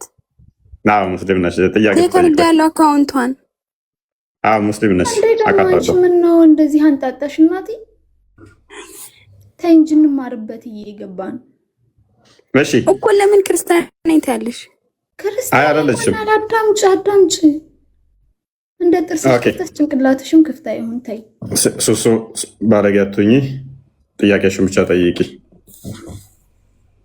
ኦኬ እሺ ክርስትና ጥያቄ ልጨርስ አንድ ጊዜ። ያኔ ክርስትና አለ የሚለው ኢየሱስ ክርስቶስ ከተሰቀለ በኋላ ከዛ ክርስትና ማለት ምን ማለት ነው ግን? ክርስቲያን ነው አንተ ክርስትና ምን ማለት ነው? ክርስቲያን ያኔ በቃ ክርስቲያን ምን ማለት ነው? እኔ አላውቅም። እንዴት ላቅስ እችላለሁ? እስላም ታይማ ኦኬ እስልምናስ አለ ብለሽ ነው የምታምኚው? በፊት እስልምና በአደምና በሐዋ ጊዜም ነበረ፣ ይሰግዳሉ። ሰላቱ እንዳሁኑም ባይሆን ይሰግዱ ነበር። ስንት ነበር ሰላታቸው? አይታወቅም። ያኔ ይሰግዱ ነበር። ስንት እንደሆነ እንጃ። በኋላ ላይ ነው ነብዩ መሐመድ እንደውም 50 ነበር የታዘዘላቸው። 50 ሶላት ሄዶ አናገራቸው፣ ወደ 5 ተቀነሰላቸው ማለት ነው። ኦኬ ተረተረቱ ማለት ነው። እሺ ከዛስ እስልምና ከመሐመድ በፊት ለመኖሩ አንድ ማስረጃ አለ?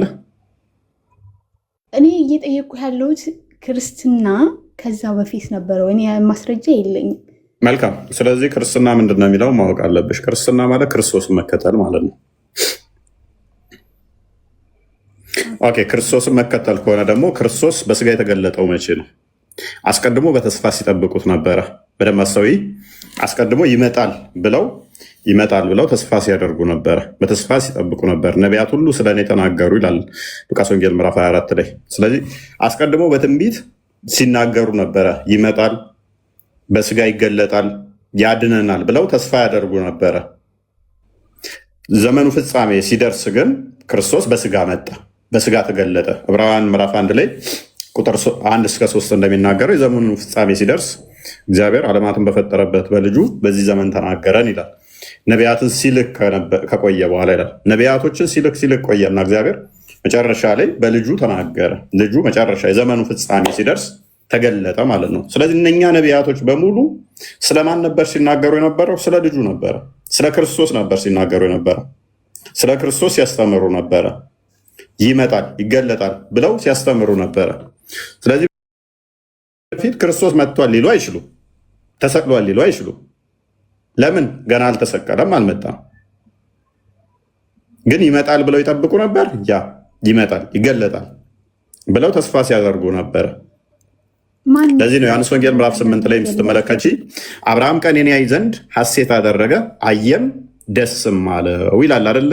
ዮሐንስ ወንጌል ምዕራፍ 8 ላይ። ስለዚህ አስቀድሞ አብርሃም በተስፋ መነጽር ክርስቶስ ይመጣል። ምክንያቱም ዘፍጥረት ምዕራፍ 12 ላይ ከቁጥር 1 እስከ 3 ዘርህ የምድር አሕዛብ በአንተ ዘር ይባረካል ስለተባለ ተስፋ ሲያደርግ ነበረ። ያ ተስፋ ሲያደርግ የነበረው አብርሃም የዘመኑ ፍጻሜ ሲደርስ ቀኔን ያይ ዘንድ ቀኔን አየ ሐሴትም አደረገ አለው። አስቀድሞ በተስፋ ሲጠብቀው ስለነበረ።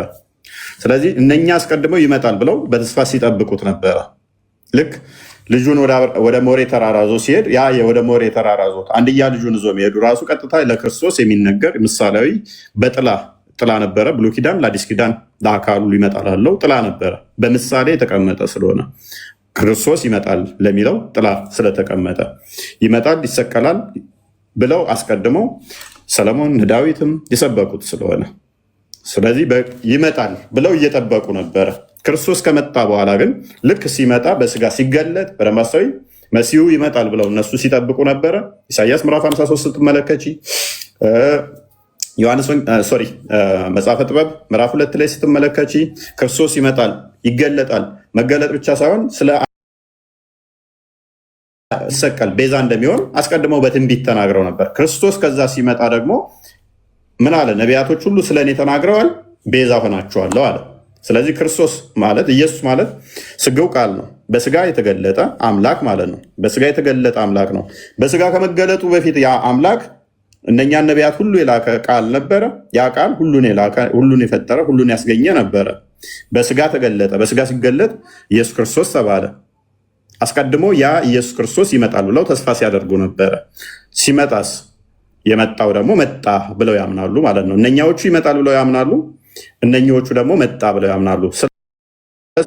ክርስቲያን ይባላል። ስለኛ እንደሞተ ሞትን በሞቱ እንደሻረ ዳግመኛም ለፍርድ እንደሚመጣ ሊፈርድ እንደሚመጣ በደመና እንደሚመጣ እንደዛ የሚያምኑት ክርስቲያኖች ይባላሉ።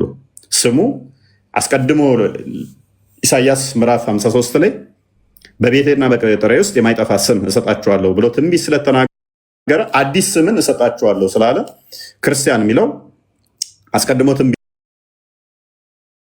አለ። ማቴዎስ ወንጌል ምዕራፍ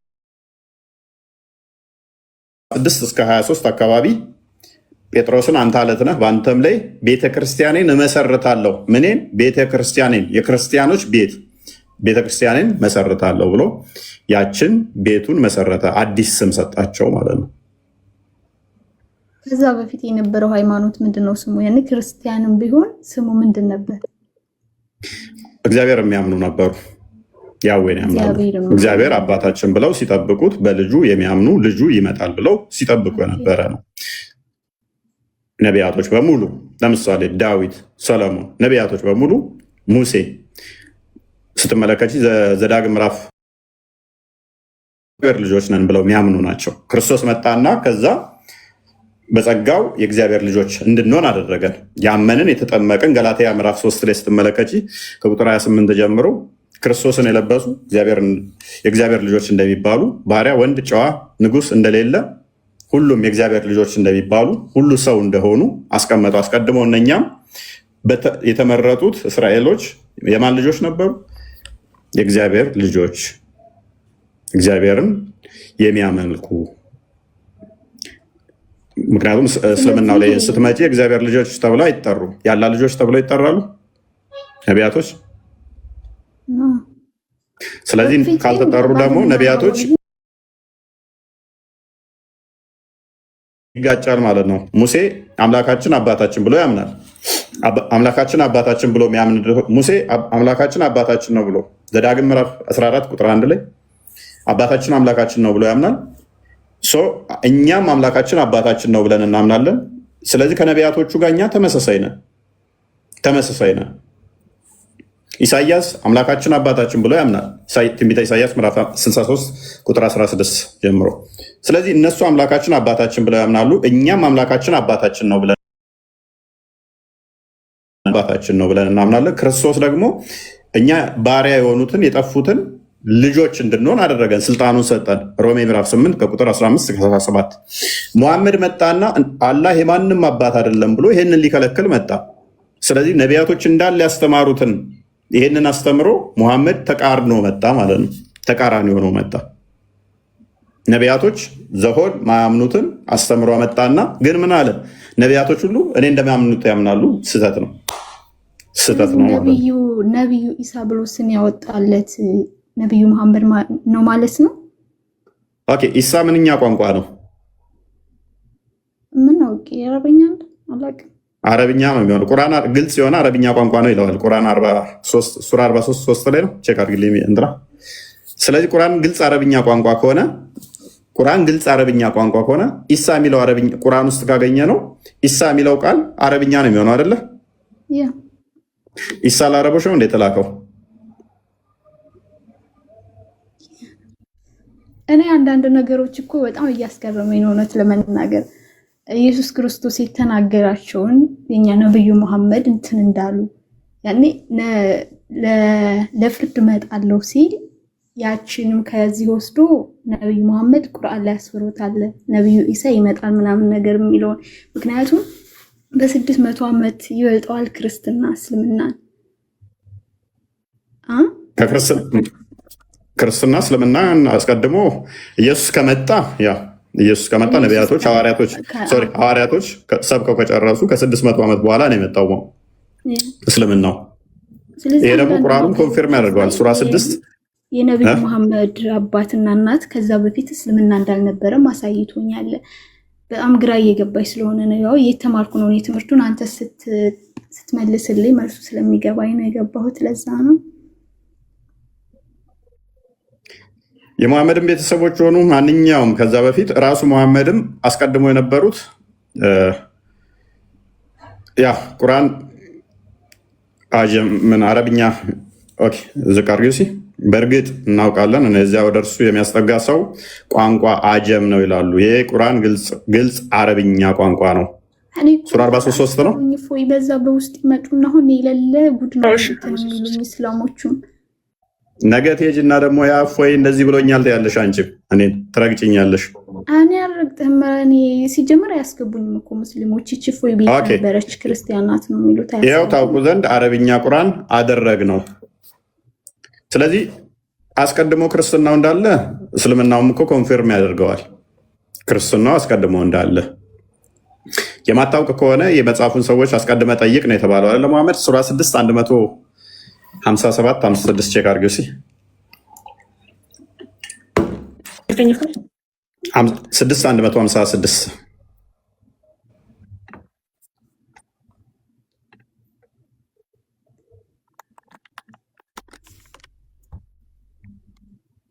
ኦኬ። ያወረድነውንም መጽሐፍ የተወረደው ከፊታችን በሁለቱ ጭፍሮች ላይ ብቻ ነው፣ እኛም ከንባባቸው ዘንጊዎች ነበር እንዳትሉ ነው። ስለዚህ ቁርአን የተወረደው በሁለቱ ጭፍሮች በአይሁዶችና በክርስቲያኖች ላይ ነው፣ እኛ መጽሐፍ የለንም እንዳትሉ ለሙስሊሞችም ይኸው መጽሐፍ ሰጠናችሁ። ወይም እኛ መጽሐፍ በእኛ ላይ በተወረደ ኖሮ ከነሱ ይበልጥ ከፋሪው የተመራን እንሆን ነበር እንዳትሉ ነው። እኛም መጽሐፍ ቢኖረን እንደ ክርስቲያኖቹ ምን እንል ነበር? የተመራንን እኛም አማኝ እንሆን ነበር እንዳትሉ ይኸው ቁርአን አወረድንላችሁ። ቁጥር 63 አድርጊው፣ ከፍ አድርጊው።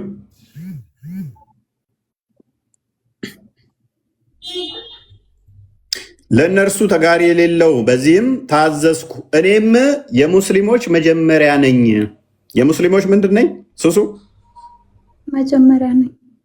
መጀመሪያ ግልጽ ነው አይደለ? ስለዚህ መጽሐፉ እነኛ ተሰጥቷቸዋል። ከኛ በፊት መጽሐፍቶች አላቸው እነኛ ክርስቲያኖችና አይሁዶች ሁለቱ ጭፍሮች። እኛም እንደነሱ እንደ ክርስቲያኖች መጽሐፍ ቢኖረን አማኝ እንሆን ነበረ እንዳትል ይኸው መጽሐፍ ተሰጠኝ። እኔ ደግሞ ይኸው የመጀመሪያ አማኝ ነኝ። የምን የሙስሊሞች። ስለዚህ የሙስሊሞች መጀመሪያ ከተባለ ኦቢየስ ነው። ከሙስሊሞች በፊት ነገር እዚህ ጋር ኢየሱስ ጌታ ነኝ ግልጽ የሆነ ማለት ነው። የጌታዬ ጌታችሁ ምናምን የሚለው ከአብ ጌታ ነኝ ብሎ ለምን በግልጽ አላስቀመጠም? ያ ነው ደግሞ ትንሽ የከበደኝ ወደ ክርስትና ሲሄድ። ጌታ ነኝ ማለት በራሱ መስፈርት ነው እንዴ? ቆይ በመጀመሪያ ደረጃ ጌታ ነኝ ማለት መናገር በራሱ መስፈርት ነው? እኔ ጌታ ነኝ ብል ጌታ ነኝ ማለት ነው ያላሉት ግልጹን አንብበን ያቆ የገባን አይደለም እዚህ ጋር ጌታችሁ ነኝ ብለኝ እንከተል ነበር ነው። ባለፈው አሳይቼሻለሁ። ጌታችሁ ነኝ ብሎ ደግመሽ እንዳትጠይቂ ብዬሻለሁ። እዚህ ጋር ምን አለ መሰለህ፣ መምህር ነኝ፣ መምህራችሁ ነኝ፣ ጌታችሁ ነኝ ምናምን ነገር ለምን በግልጹ ነው ጌታችሁ ነኝ ኢየሱስ ክርስቶስ ነኝ ጌታችሁ ነኝ ለምን አላለም? ከአብርሃም በፊት እኔ ነበርኩኝ ምናምንና ጌታ ነኝ የሚል አሳይቼሽ ደግመሽ እንዳትጠይቂ ብዬሽ ነበር። አይሪሜምበር ይሄንን አስታውሳለሁ። በግልጹ ያኔ ዮሐንስ ወንጌል ምዕራፍ 13ን ክፈችው። እዛ ላይ ደግመሽ እንዳትጠይቂ ብዬሽ ነበር። ክፈችው አንዴ እንትን ቤላ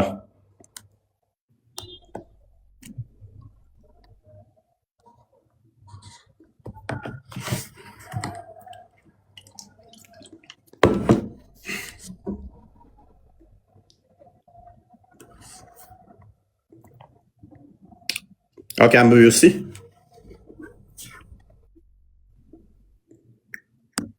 አንብቢው እኔ ነው እና እኔ ነው አረኔ ለነብብ ፎይን እንቀጠቀጣለሁ። ምንድነው? ወባዞች ነው ወባዞች የምትንቀጠቀጩ? አይዞሽ አይዞሽ፣ ችግር የለውም የምትንቀጠቀጩ። ፈልገዋለሁ ያልኩት ክርስቲያንን ፈልገዋለሁ ያልኩት ለዚህ ነው። እሱ ሲያነብ ይገባኛል። ካልሆነ እኔ ነገ እመጣለሁ እሱ ሲመጣ።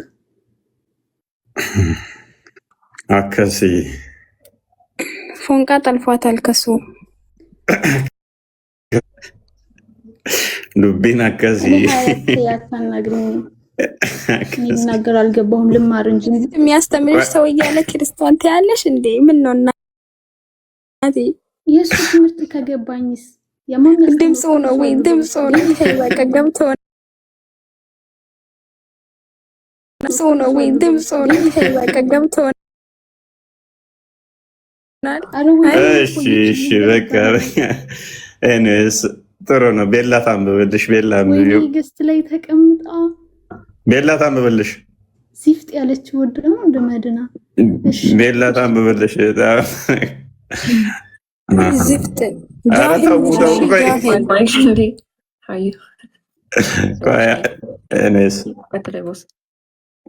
ለማንኛውም ይበቃታል። ሱሱ በቃ ወረች አመድ ጥያቄ አለኝ። ኦኬ ምንድን ነው እሱ? የኔ ጥያቄ አንተ ክርስቲያን ነህ ሙስሊም ነህ? ሙስሊም ማለት ምን ማለት ነው? እኔ የጠየቅኩትን መልሳ። ጥያቄ ምንድን ነው እሱ? አንተ ክርስቲያን ነህ? ምንድን ነው እሱ? ክርስቲያን ነህ ሙስሊም ነህ ማለት? የክርስቶስ ተከታይ ነኝ ማለት ክርስቶስ የሚከተል ሃይማኖት የለውም ካለ የክርስቶስ ተከታይ ነኝ አርጉመንት እንዴት ውስጥ ማድረግ እናውቃለን። እኔ የክርስቶስ ተከታይ ነኝ። ምንድን ነው ጥያቄ? እና ክርስቶስ እኮ መምህር ነው፣ ፈጣሪ አይደለም። ኦኬ አላህ መምህር አይደለም? አያስተምርም? አላህ ምንም ያስተማረ ነገር የለም? አላህ ተማሪ ነው? አላህ ተማሪ ነው ወይ? አላህ ተማሪ ነው? አላህ ተማሪ ነው ወይ? አይደለም። ተማሪ ነው። አላህ የሁሉም ፈጣሪ ነው። ተማሪ ነው ወይንስ መምህር ነው? አላህ ተማሪም አይደለም መምህርም አይደለም። በአርሽ ስለዚህ ምንም አላስተማራችሁም። ታዲያ ምንም ሳያስተምርህ ምንድን ነው እሱ የምታውቀው?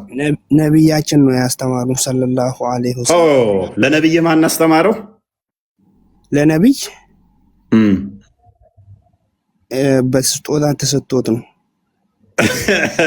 ያንን ስጦታ ማን የሰጠው? ከዲጃ ነች የሰጠችው ወይንስ አይሻ?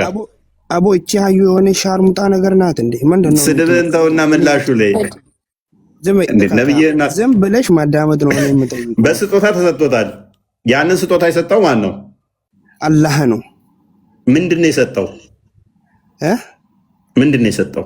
አንተ ነብይ ነህ ብሎ። አንተ ነብይ ነህ አለው። ከዛስ? ከዛ ነብይ ሆነ። ከዛ ነብይ ሆነ። ከዛስ? ከዛ እኛን አስተማረን። አንተ ነብይ ነህ ብቻ ነው ያለው አላህ። በቃ ከዛ በኋላ ሙሐመድ ደስ ያለውን ነገር ነብይ ነኝ ብሎ ነገራችሁ። ይመቸው ማሜ። በሱ አማካኝነት ነው ለኛ የነገረው እንጂ እኔ ነብይ ነኝ ብሎ አዳምጣ። ለሙሐመድ አንተ ነብይ ነህ ብቻ ነው ያለው።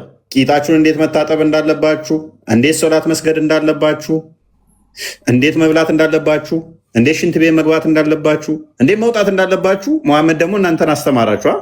አዎ ነብያችን ይሄን ሁሉ አስተማሩ። እናንተስ ምንድነው ነብያችሁ? ቆይ ለነብያችሁ ግን ይሄን ሁሉ ያስተማረው ማን ነው? አላህ። አንተ ነብይ ብቻ ነህ ነው ያለው። አላህ ነው ያስተማረው። ቀደም እኮ መምህር አይደለም ብለኸኛል ነበር እንዴ? እንዴት አስተማረው ነው? ለሙሐመድ ሲሆን ችግር የለውም። ለሙሐመድ ሲሆን አዎ ችግር የለውም ሰለላሁ ዐለይሂ ወሰለም።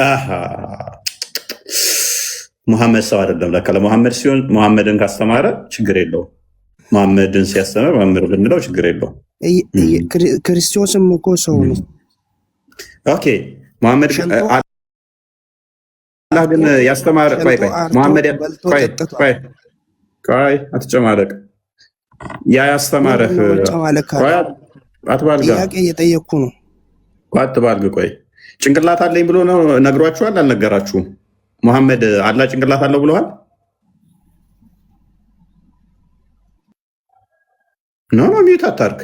ሚዩትን አንሳ። ነካው።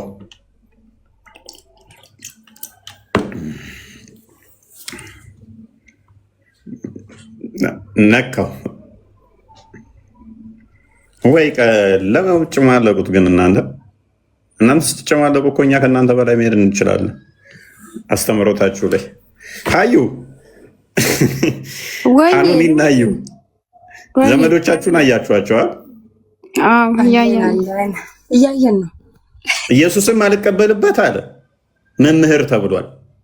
አላህ ይባላል መምህር አይደለም። አላህ ኦኬ ተማሪ ነው? አይ ተማሪ አይደለም። ኦኬ ይህንን ቁርአን ማን አስተማራችሁ? ሙሐመድ ማን ነገረው? ስጦታ ተሰጥቶት ነው። ምን ተብሎ? ነብይ ነህ አለው። ከዛ ነብይ ነህ አለው ቂጥህን እንዴት ማጠብ እንዳለብህ፣ ሽንት እንዴት መሽናት እንዳለብህ፣ እንዴት መጸዳዳት እንዳለብህ፣ እንዴት መውጣት አለብህ፣ እንዴት ሰላም መስገድ አለብህ። ከዛ ወደ ከራሱ ነው የነገረህ።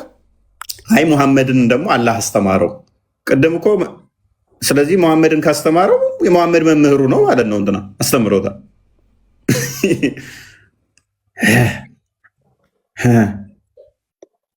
አይ ጭንቅላት፣ አይ እስልምና ጭንቅላት። ሁሉም የሚያወሩት እኮ የተለየ ነገር ነው። አንድ አይነት አያወሩም እኮ። እሱም መሳደብ ጀመረች እንዴ በኮሜንት ባይዘው። ቁርአኑም እኮ ያ በብዕር ያስተማረው ብሎ ይናገራል። አላህ መሐመድን እንዳስተማረው ይናገራል። ቁርአን ይናገራል። አላህን አስተማሪ አይደለም ማለት ጀምሮ አስተማሪ አይደለም ክርስቶስ መምህር ተብሏልና፣ ስለዚህ አምላክ አልቀበለውም እሱ ነው አለ። ስለዚህ አላህ አስተማሪ አይደለም። ጥሩ ነው። ተማሪ ነው። ጭንቅላት ሳይኖረው እውነት ነው። እንዴት ሊማር ይችላል? ሊያስተምር ይችላል። መማር ነው ያለበት። አልቀበልም ነው ያለው። ምን ጭንቅላቱን ነው ሲጠየቅ፣ ጭንቅላቱንማ ሚዩት አድርጎ ላሽ አለ። ይሄ ይመጣብኛል ብሎ አሰበ። ጭንቅላት የለውም ቢል ጭንቅላት የሌለው አካል ካለውኝ ብሎ ቀፈፈው። ጭንቅላት አለው አላህ እንዳይል እግር እንጂ ጭንቅላት የለውም። እግር ብቻ ነው የምታመልከው ሊባል ሆነ። ያለችው አማራጭ ላሽ መኮብለል ሆነ። ጥሩ ነው። ቢበቃንስ? ጥያቄ አላችሁ ሁለታችሁ? ጥያቄ በቃ በውስጥ የጻፍኩልህ አስተማሪ ይመጣልኝ። ሀኑኒ ግን በዚህ ድምጿ ብትዘምር እንዴት ነው? በጣም የሚያምር ድምፅ አላት። ደብል የሆነ ሙስሊም ሴቶች እኮ መዝሙር በጣም ነው የሚወዱት። ያ አዎ፣ እኔ አሁን ብዙዎቹን አውቃቸዋለሁ። መዝሙር በደንብ እንደሚወዱ በደንብ እንደሚያዳምጡ ነው የማውቀው። እኔ ሙስሊም ሴቶች መዝሙር ማዳምጥ አላውቅም። ያለው ሁሉ ስለማይመስለኝ እኛ በቅርቡ እናወጣለን። የኔም መዝሙር ብትሰሙ ደግሞ ዋው! ልዘምር እንዴ? እስኪ ዘምርልን። ልዘምር? እዚህ ውስጥ ያለው ሰው ሁሉ ይወርዳል። ተው ልዘምር? በስንት መከራ የሰራ ኔትወርክ ይበላሽብኛል።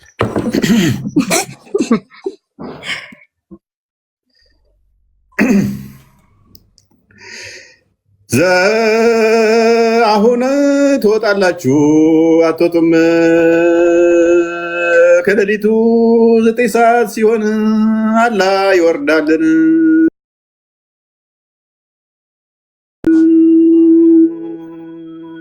እያንዳንድሽ ባቱን ለማየት ትሰለፊያለሽ በቂያማ ቀን። ዋብያ ያልሆንሽ ጭንቅላት የሌለው አካል የማታመልኪ እንኳን ደስ ያለሽ። እንዳዩቲ ታመልጣላችሁ፣ እንደ አኑኒ እዚህ ትሆናላችሁ። ሙስሊሞች ትናደዳላችሁ፣ ወንዶች አትናደዱ፣ አትናደዱ። ተቀባዮቹ ደግሞ ማለት ነው። ምንድን ነው እሱ የምትለው? ምንድን ነው የምትለው? በቃ በውስጥ እንጨርሰዋለን ዝማሬውን። ኦኬ። እንዴት ነው ድምፄ? ወደድሽዋላ? ተመችቶሻላ? በጣም ምንድን ነው ሚሊዮነር እንሆንበት በሲዲ እናከፋፍለው። ነገር እኮ ተሰብሰብ ብለው ከሆኑ ፓስተሮች ይወጣል በሲዲ ከተባለ ታይቶኛል፣ ይሄ መንፈስ የተወጋ ይሁን፣ አሌሉያ ካፉፎይ እንደዚህ እንትኖች ሲወጡና የተከፋፈሉ መንፈሶች እንትኑ ሲገቡ ታይቶኛል፣ የተወጋ ይሁን አሜን ነው ሚል አይጠፋም። እኔ ሰሞኑ በጣም ደስ ካለኝ ምንድን ነው እያንዳንዱ ዘፈን አዳማጭ ነው እና ኡስታዙም፣ ፓስተሩም፣ ቄሱም፣ መምህሩም፣ ተማሪውም እያንዳንዱ ስለ ዘፈን ተንታኝ ሆነ ማለት ነው። ደካ ዚህን ያህል አጀንዳ ጠፍቷል። ከቸርች እስከ መስጊድ ሁጥባቸው ሁሉ ዘፈን ነው። በአንድ ነገር አብዝተህ ከተናገርክ በዛ ነገር ኦብሰስድ ሆነሃል ማለት ነው። ያ ነገር አይምሮህን ሲቆጣጠርህ ነው ስለዛ ነገር አብዝተህ ልታወራው የምችለው።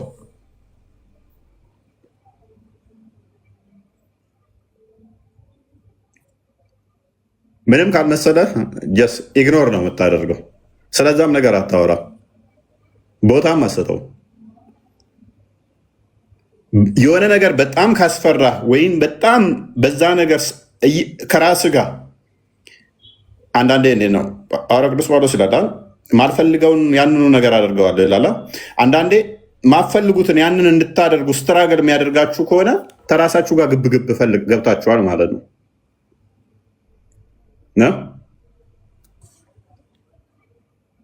ስለ አንድ ነገር አንስተህ አብዝተህ የምታስተምር ከሆነ ተከታዮች ያንን ነገር ሄደው እንዲያው ቼክ እንዲያደርጉት ኢንቫይት እያደረካቸው ነው። ስለዛ ነገር እያስተማርክ ነው ማለት ነው። ሰምተህ ምን ብለህ ነው ትችት የመጣው? እኔ በጣም ከሚያስጠላኝ ነገር ምንድነው ደግሞ የሆነ ብልጭልጭ አይተህ እንደዚህ ብዬ እንዲህ ታይቶኛል፣ እንደዚህ ተፈልጦ፣ እንደዚህ ተቆርጦ፣ እንደዚህ ምናምን ብሎ ወደ አምላክ የሚያስጠጉ አካላት በጣም የሚያስጠሉኝ መስማት በጣም ነው የምጸየፋቸው። ነፍስ አብዝታ ትጸየፋቸዋለች። ምንም ያህል ኃጢአተኛ በሆንም በቃ እንደዚህ ሲደረግ ታይቶኛል፣ ይሄ በዘፈኑ እንደዚህ እንትን ሲሆን እንደዚህ ሲሆን እንደዚህ እንዲህ ሲታይ እንዲህ ታይቶኛል ምናምን የሚሉ አካላት በጣም ማለት ውሸት ነው። ውሸት ነው።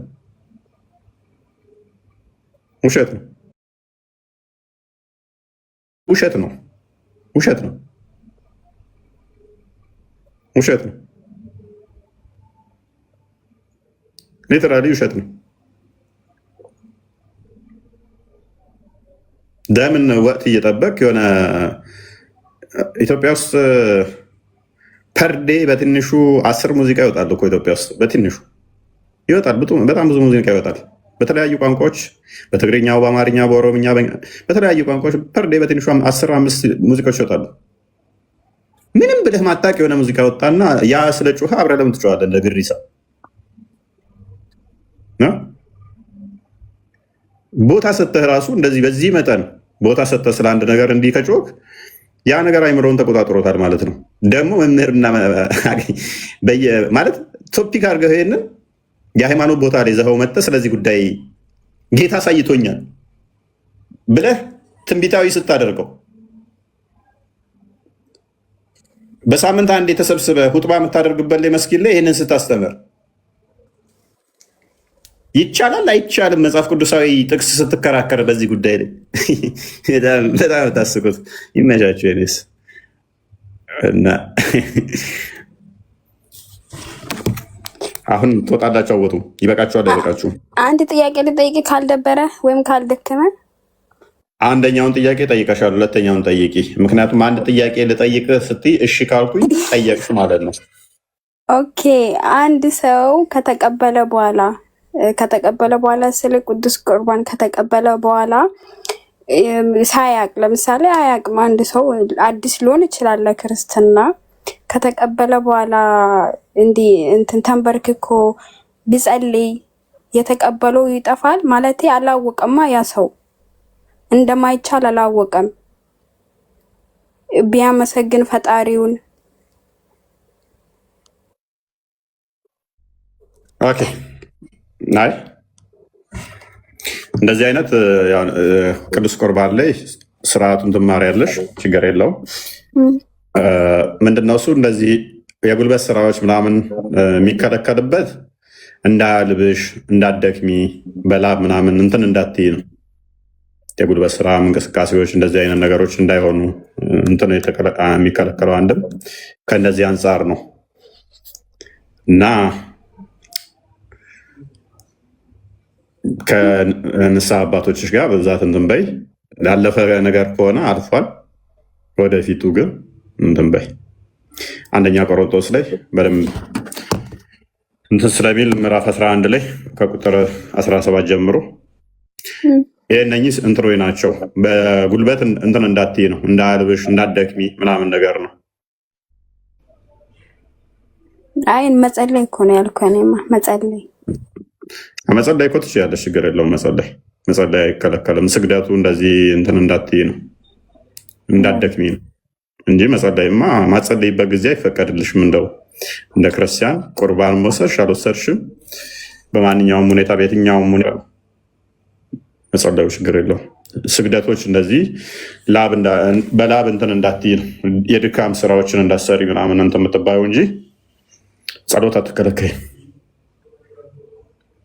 አመስገን ራሱ ጸሎትን የሚያካትት ነው።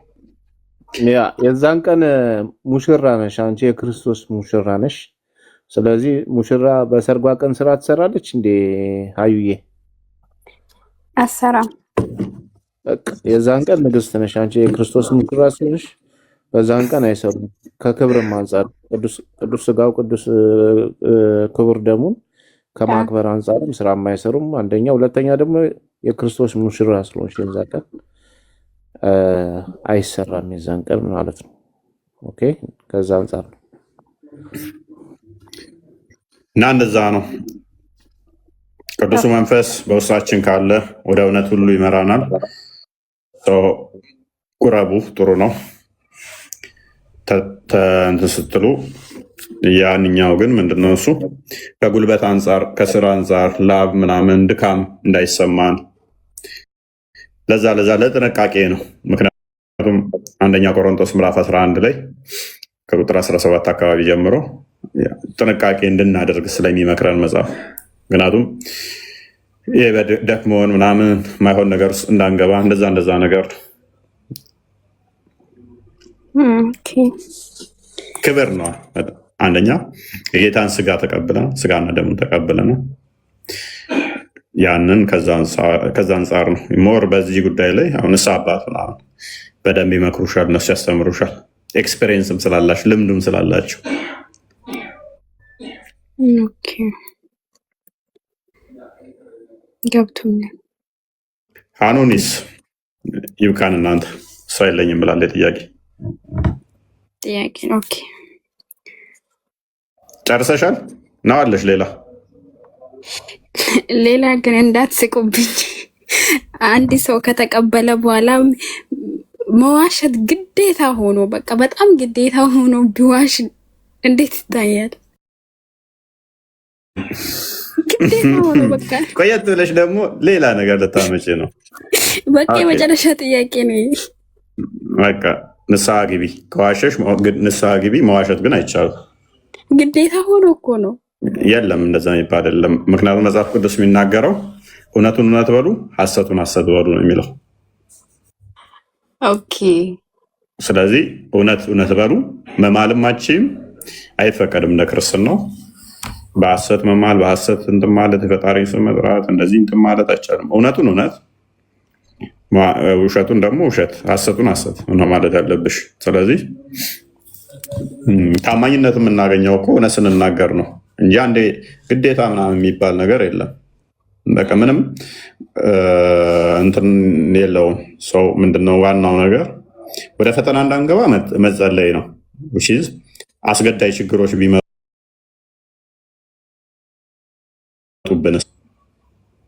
ካልዋሸን ህይወታችን የምናጣበት ቢሆንስ?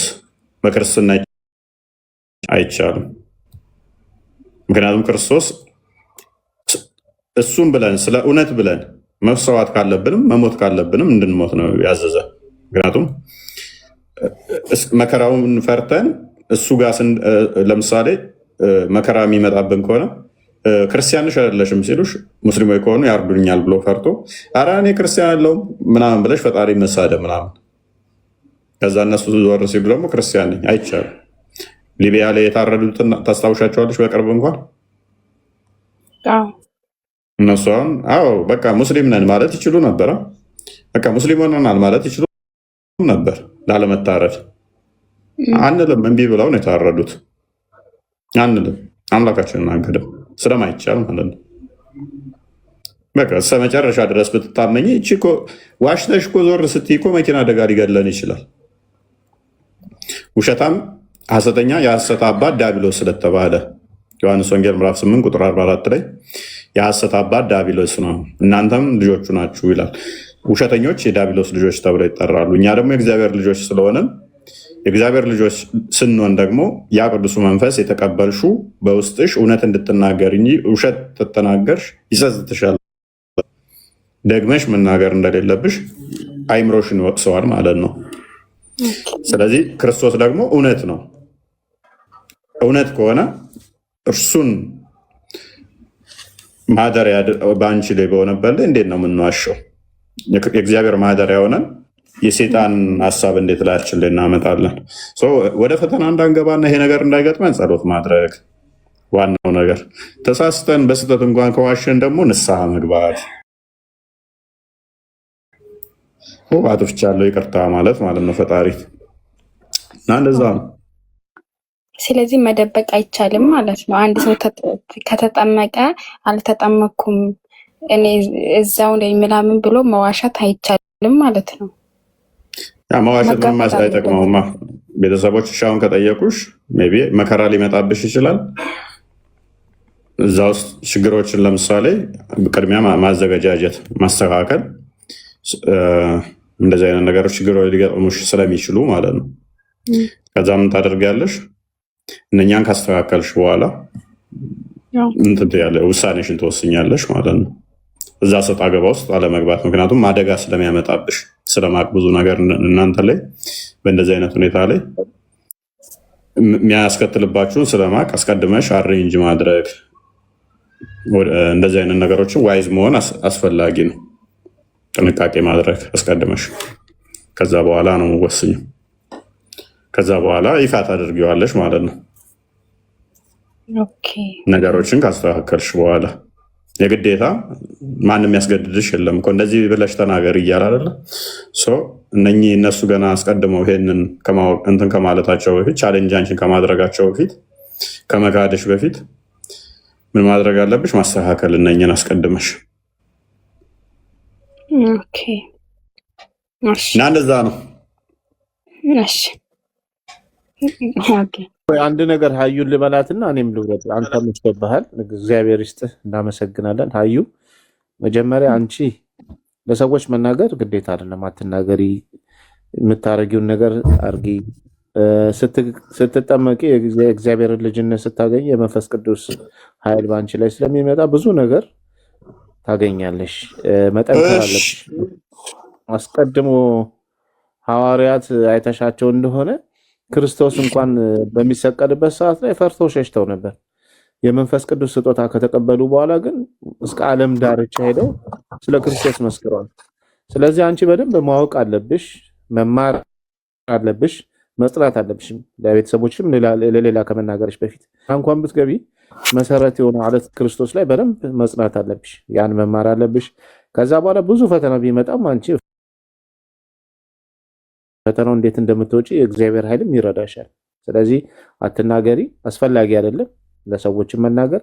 ጉዳዩን ሪጀክት ማድረግ ትችያለሽ፣ አለማንሳት ትችያለሽ፣ ከዛ ጉዳይ ዞር ማለት ትችያለሽ። አንቺ ክርስቶስን ያገኘሽው የዘላለም ሕይወት ያገኘሽው ያን የዘላለም ሕይወት የምታጸኝበትን መንገድ ፍጠሪ፣ ተማሪ፣ በደንብ ጽኝ። ከዛ በኋላ ነገር ሁሉ ከጊዜ በኋላ ሊከናወን ስለሚችል በዛ መልኩ ይሆናል ማለት ነውና ወደ ፈተና አታግቢ ራስሽን ማለት ነው። መጽሐፉም ስለሚል ፈተና ውስጥ አትግቢ።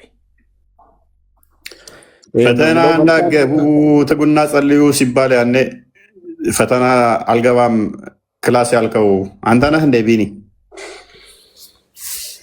ተማሪዎች ሲገቡ አልገባም አለ ምን ነው ይባላል? ወደ ፈተና እንዳገቡ ትጉና ጸልዩ ተብሏል። አይ እኔ ፈተና ስንፈተን ነው እንደዛ ያልኩት። ክላሱን እንኳን ተከታትዬ ነበር። ፈተና ሲቀርብ ነው እንደዛ አልፈተንም ያልኩት።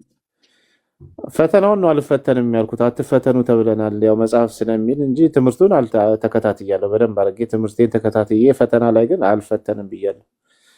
ወደ ፈተና እንዳትገቡ ስለሚል መጽሐፉ ማለት ነው። ወደ ክላስ አትግቡ። አንተ እኮ ጥሩ እኮ ነው፣ ጥሩ መምህር ነህ። ከስር ያለው አሁን በቃችን እዛው አንፈተንም ክላስ ገብተን መምህር ቢኒ ነግሮናል። አይ ክላስ ግቡ፣ ወደ ክላስ እንዳትገቡ አይልም። ፈተና ስትፈተኑ ግን አንፈተንም ማለት ትችላላችሁ። ወደ ፈተና አትግቡ ስለተባለ የዛን ቀን የፈተና ቀን ከክላስ ቅሩ። ከክላስ ቅሩ ደስ ይላል እንዴ? ከቤቴ ጉንፋን እዞኝ ራሴን አሞኛል ትላለህ። እሺ ተናደረ። ሁላችሁም ተናደሩ። ሰላም ደሩ። እናመሰግናለን። ነገ ክርስቲያንን አምጣለን። ደናደር ክርስቲያን ከሌለ አይደምቅማ። አዎ አምጣለን ነገ። አኑኒ ብቻ ነች ያላለችን ክርስቲያንን። እሺ ደናደሩ። በገዛ ቤቴ ለካ ክርስቲያን ወርሶኛል። ቆይ እንደውም ክርስቲያን እዚህ ቤት መግባት የለበትም። በገዛ ቤቴ ሌለ እንዴ! ክርስቲያን ከሌለ ቤት አይደምቅም። ክርስቲያን ከሌለ አንዳንዴ ጥሩ አይደለም። አንዳንዴ መቅናት አለባችሁ። መፈንቅለ እንደዚህ ሰርስሮ ገብቶ እንደዚህ በአፍጥሜ ሊደፋኝ ማለት ነው። ይሄ ነውር ነው። ይሄ ጥሩ አይደለም። በገዛ ቤቴ ውስጥ ክርስቲያን እናንጣ ምን ማለት ነው ይባላል? አሁን እንደዛ ይባላል? እንደዛ ይሄ ትክክል ነው? ቤት አይደምቅም ምናምን ይባላል? እንደዛ አይባልም። በሉ ይባላል? አይባልም።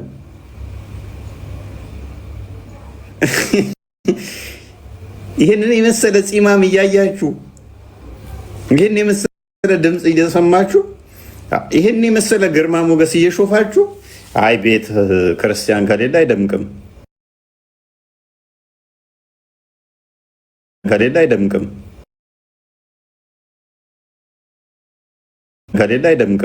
ከሌለ አይደምቅም። ባይዘ ክርስቲያንን እኮ ቤላ ወጣች እንጂ አሳያችሁ ነበረ። ቤላ አለሽ ክርስቲያን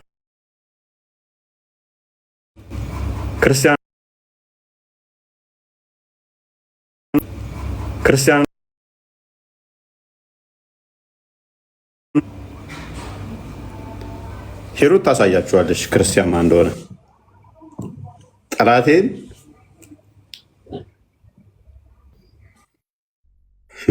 ክርስቲያን ሰዎች ይወቁት።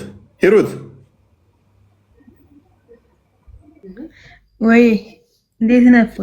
ክርስቲያንን እስኪ በወርቀቅ በይና ማሳየት ትችያለሽ። እሺ አንዴ ይቀቅ። ያ ክርስቲያንን ሰዎች ሊያውቁት ይገባል። ፎቶ ያጂ እያንዳንድሽ ሰፋ በይና ተቀመጭ። ትንችና ማታቂው ሁሉ አሾፈብን እኮ ቤታችንን መፈንቅለ ቀማኝ እኮ የገዛ ቤቴን ቀማኝ። ደግሞ አይገባትም ቤቴ። ትቀላላችሁ። ደግሞ ቤት አይገባትም።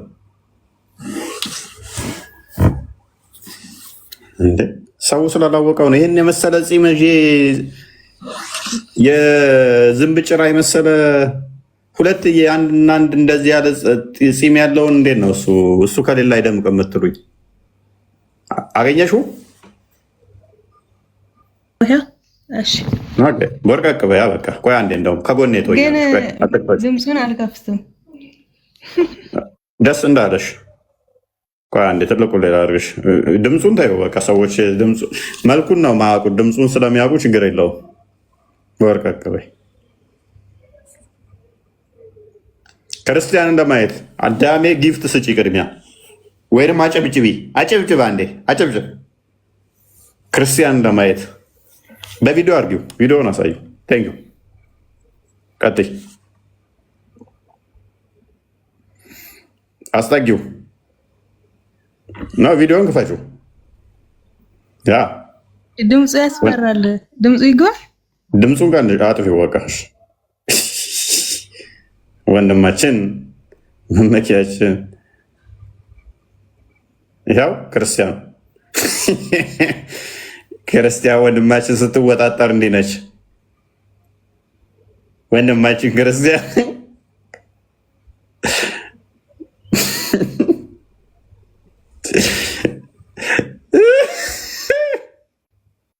ውሃ ልኩን ያልጠበቀ ፎቅ መስላለች። እንዲህ ብላ ተንጋዳ ዘመኗ ያለቀ እጇ ደግሞ ያወት። እስቲ ይሄ ሰው እንዴት ነው እኔ ቤት ግርማ ሞገስ የሚሆነው? በምን እንድናስባችሁት ክርስቲያን ከሌለ ቤት አይደምቅ የምትሉኝ?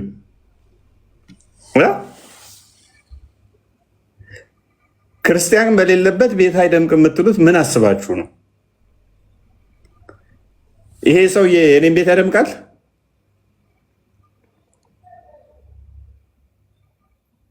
ሄሮት በነገራችን ላይ በክርስቲያን አንደራደርም እና እኔ አሁን አንተ አክብሬ የታዘዝኩ እንጂ ክርስቲያን አትንካብን። ጠላቴ ነው እንዴ የተሰበሰበው ቤቴ ውስጥ? ጠላቴ ናቸው እንዴ የተሰበሰቡት ቤቴ ውስጥ?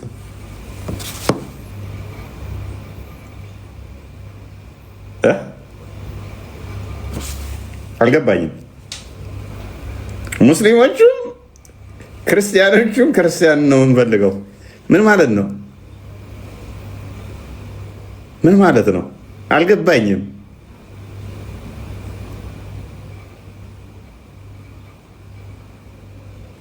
እንዲህ ብሎ እኮ እጁ እኮ ይኸውላችሁ እንትን እኮ የሚመስለው ይሄ ግመል ማሰሪያ እኮ ነው የሚመስለው። እጁ ራሱ ገመድ ነው የሚመስለው።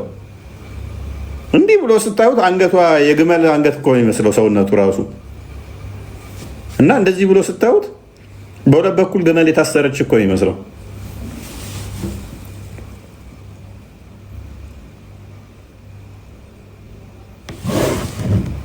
ይሄ ፌራ አለ። በገዛ ቤቴ ውስጥማ ነው አይደረግም።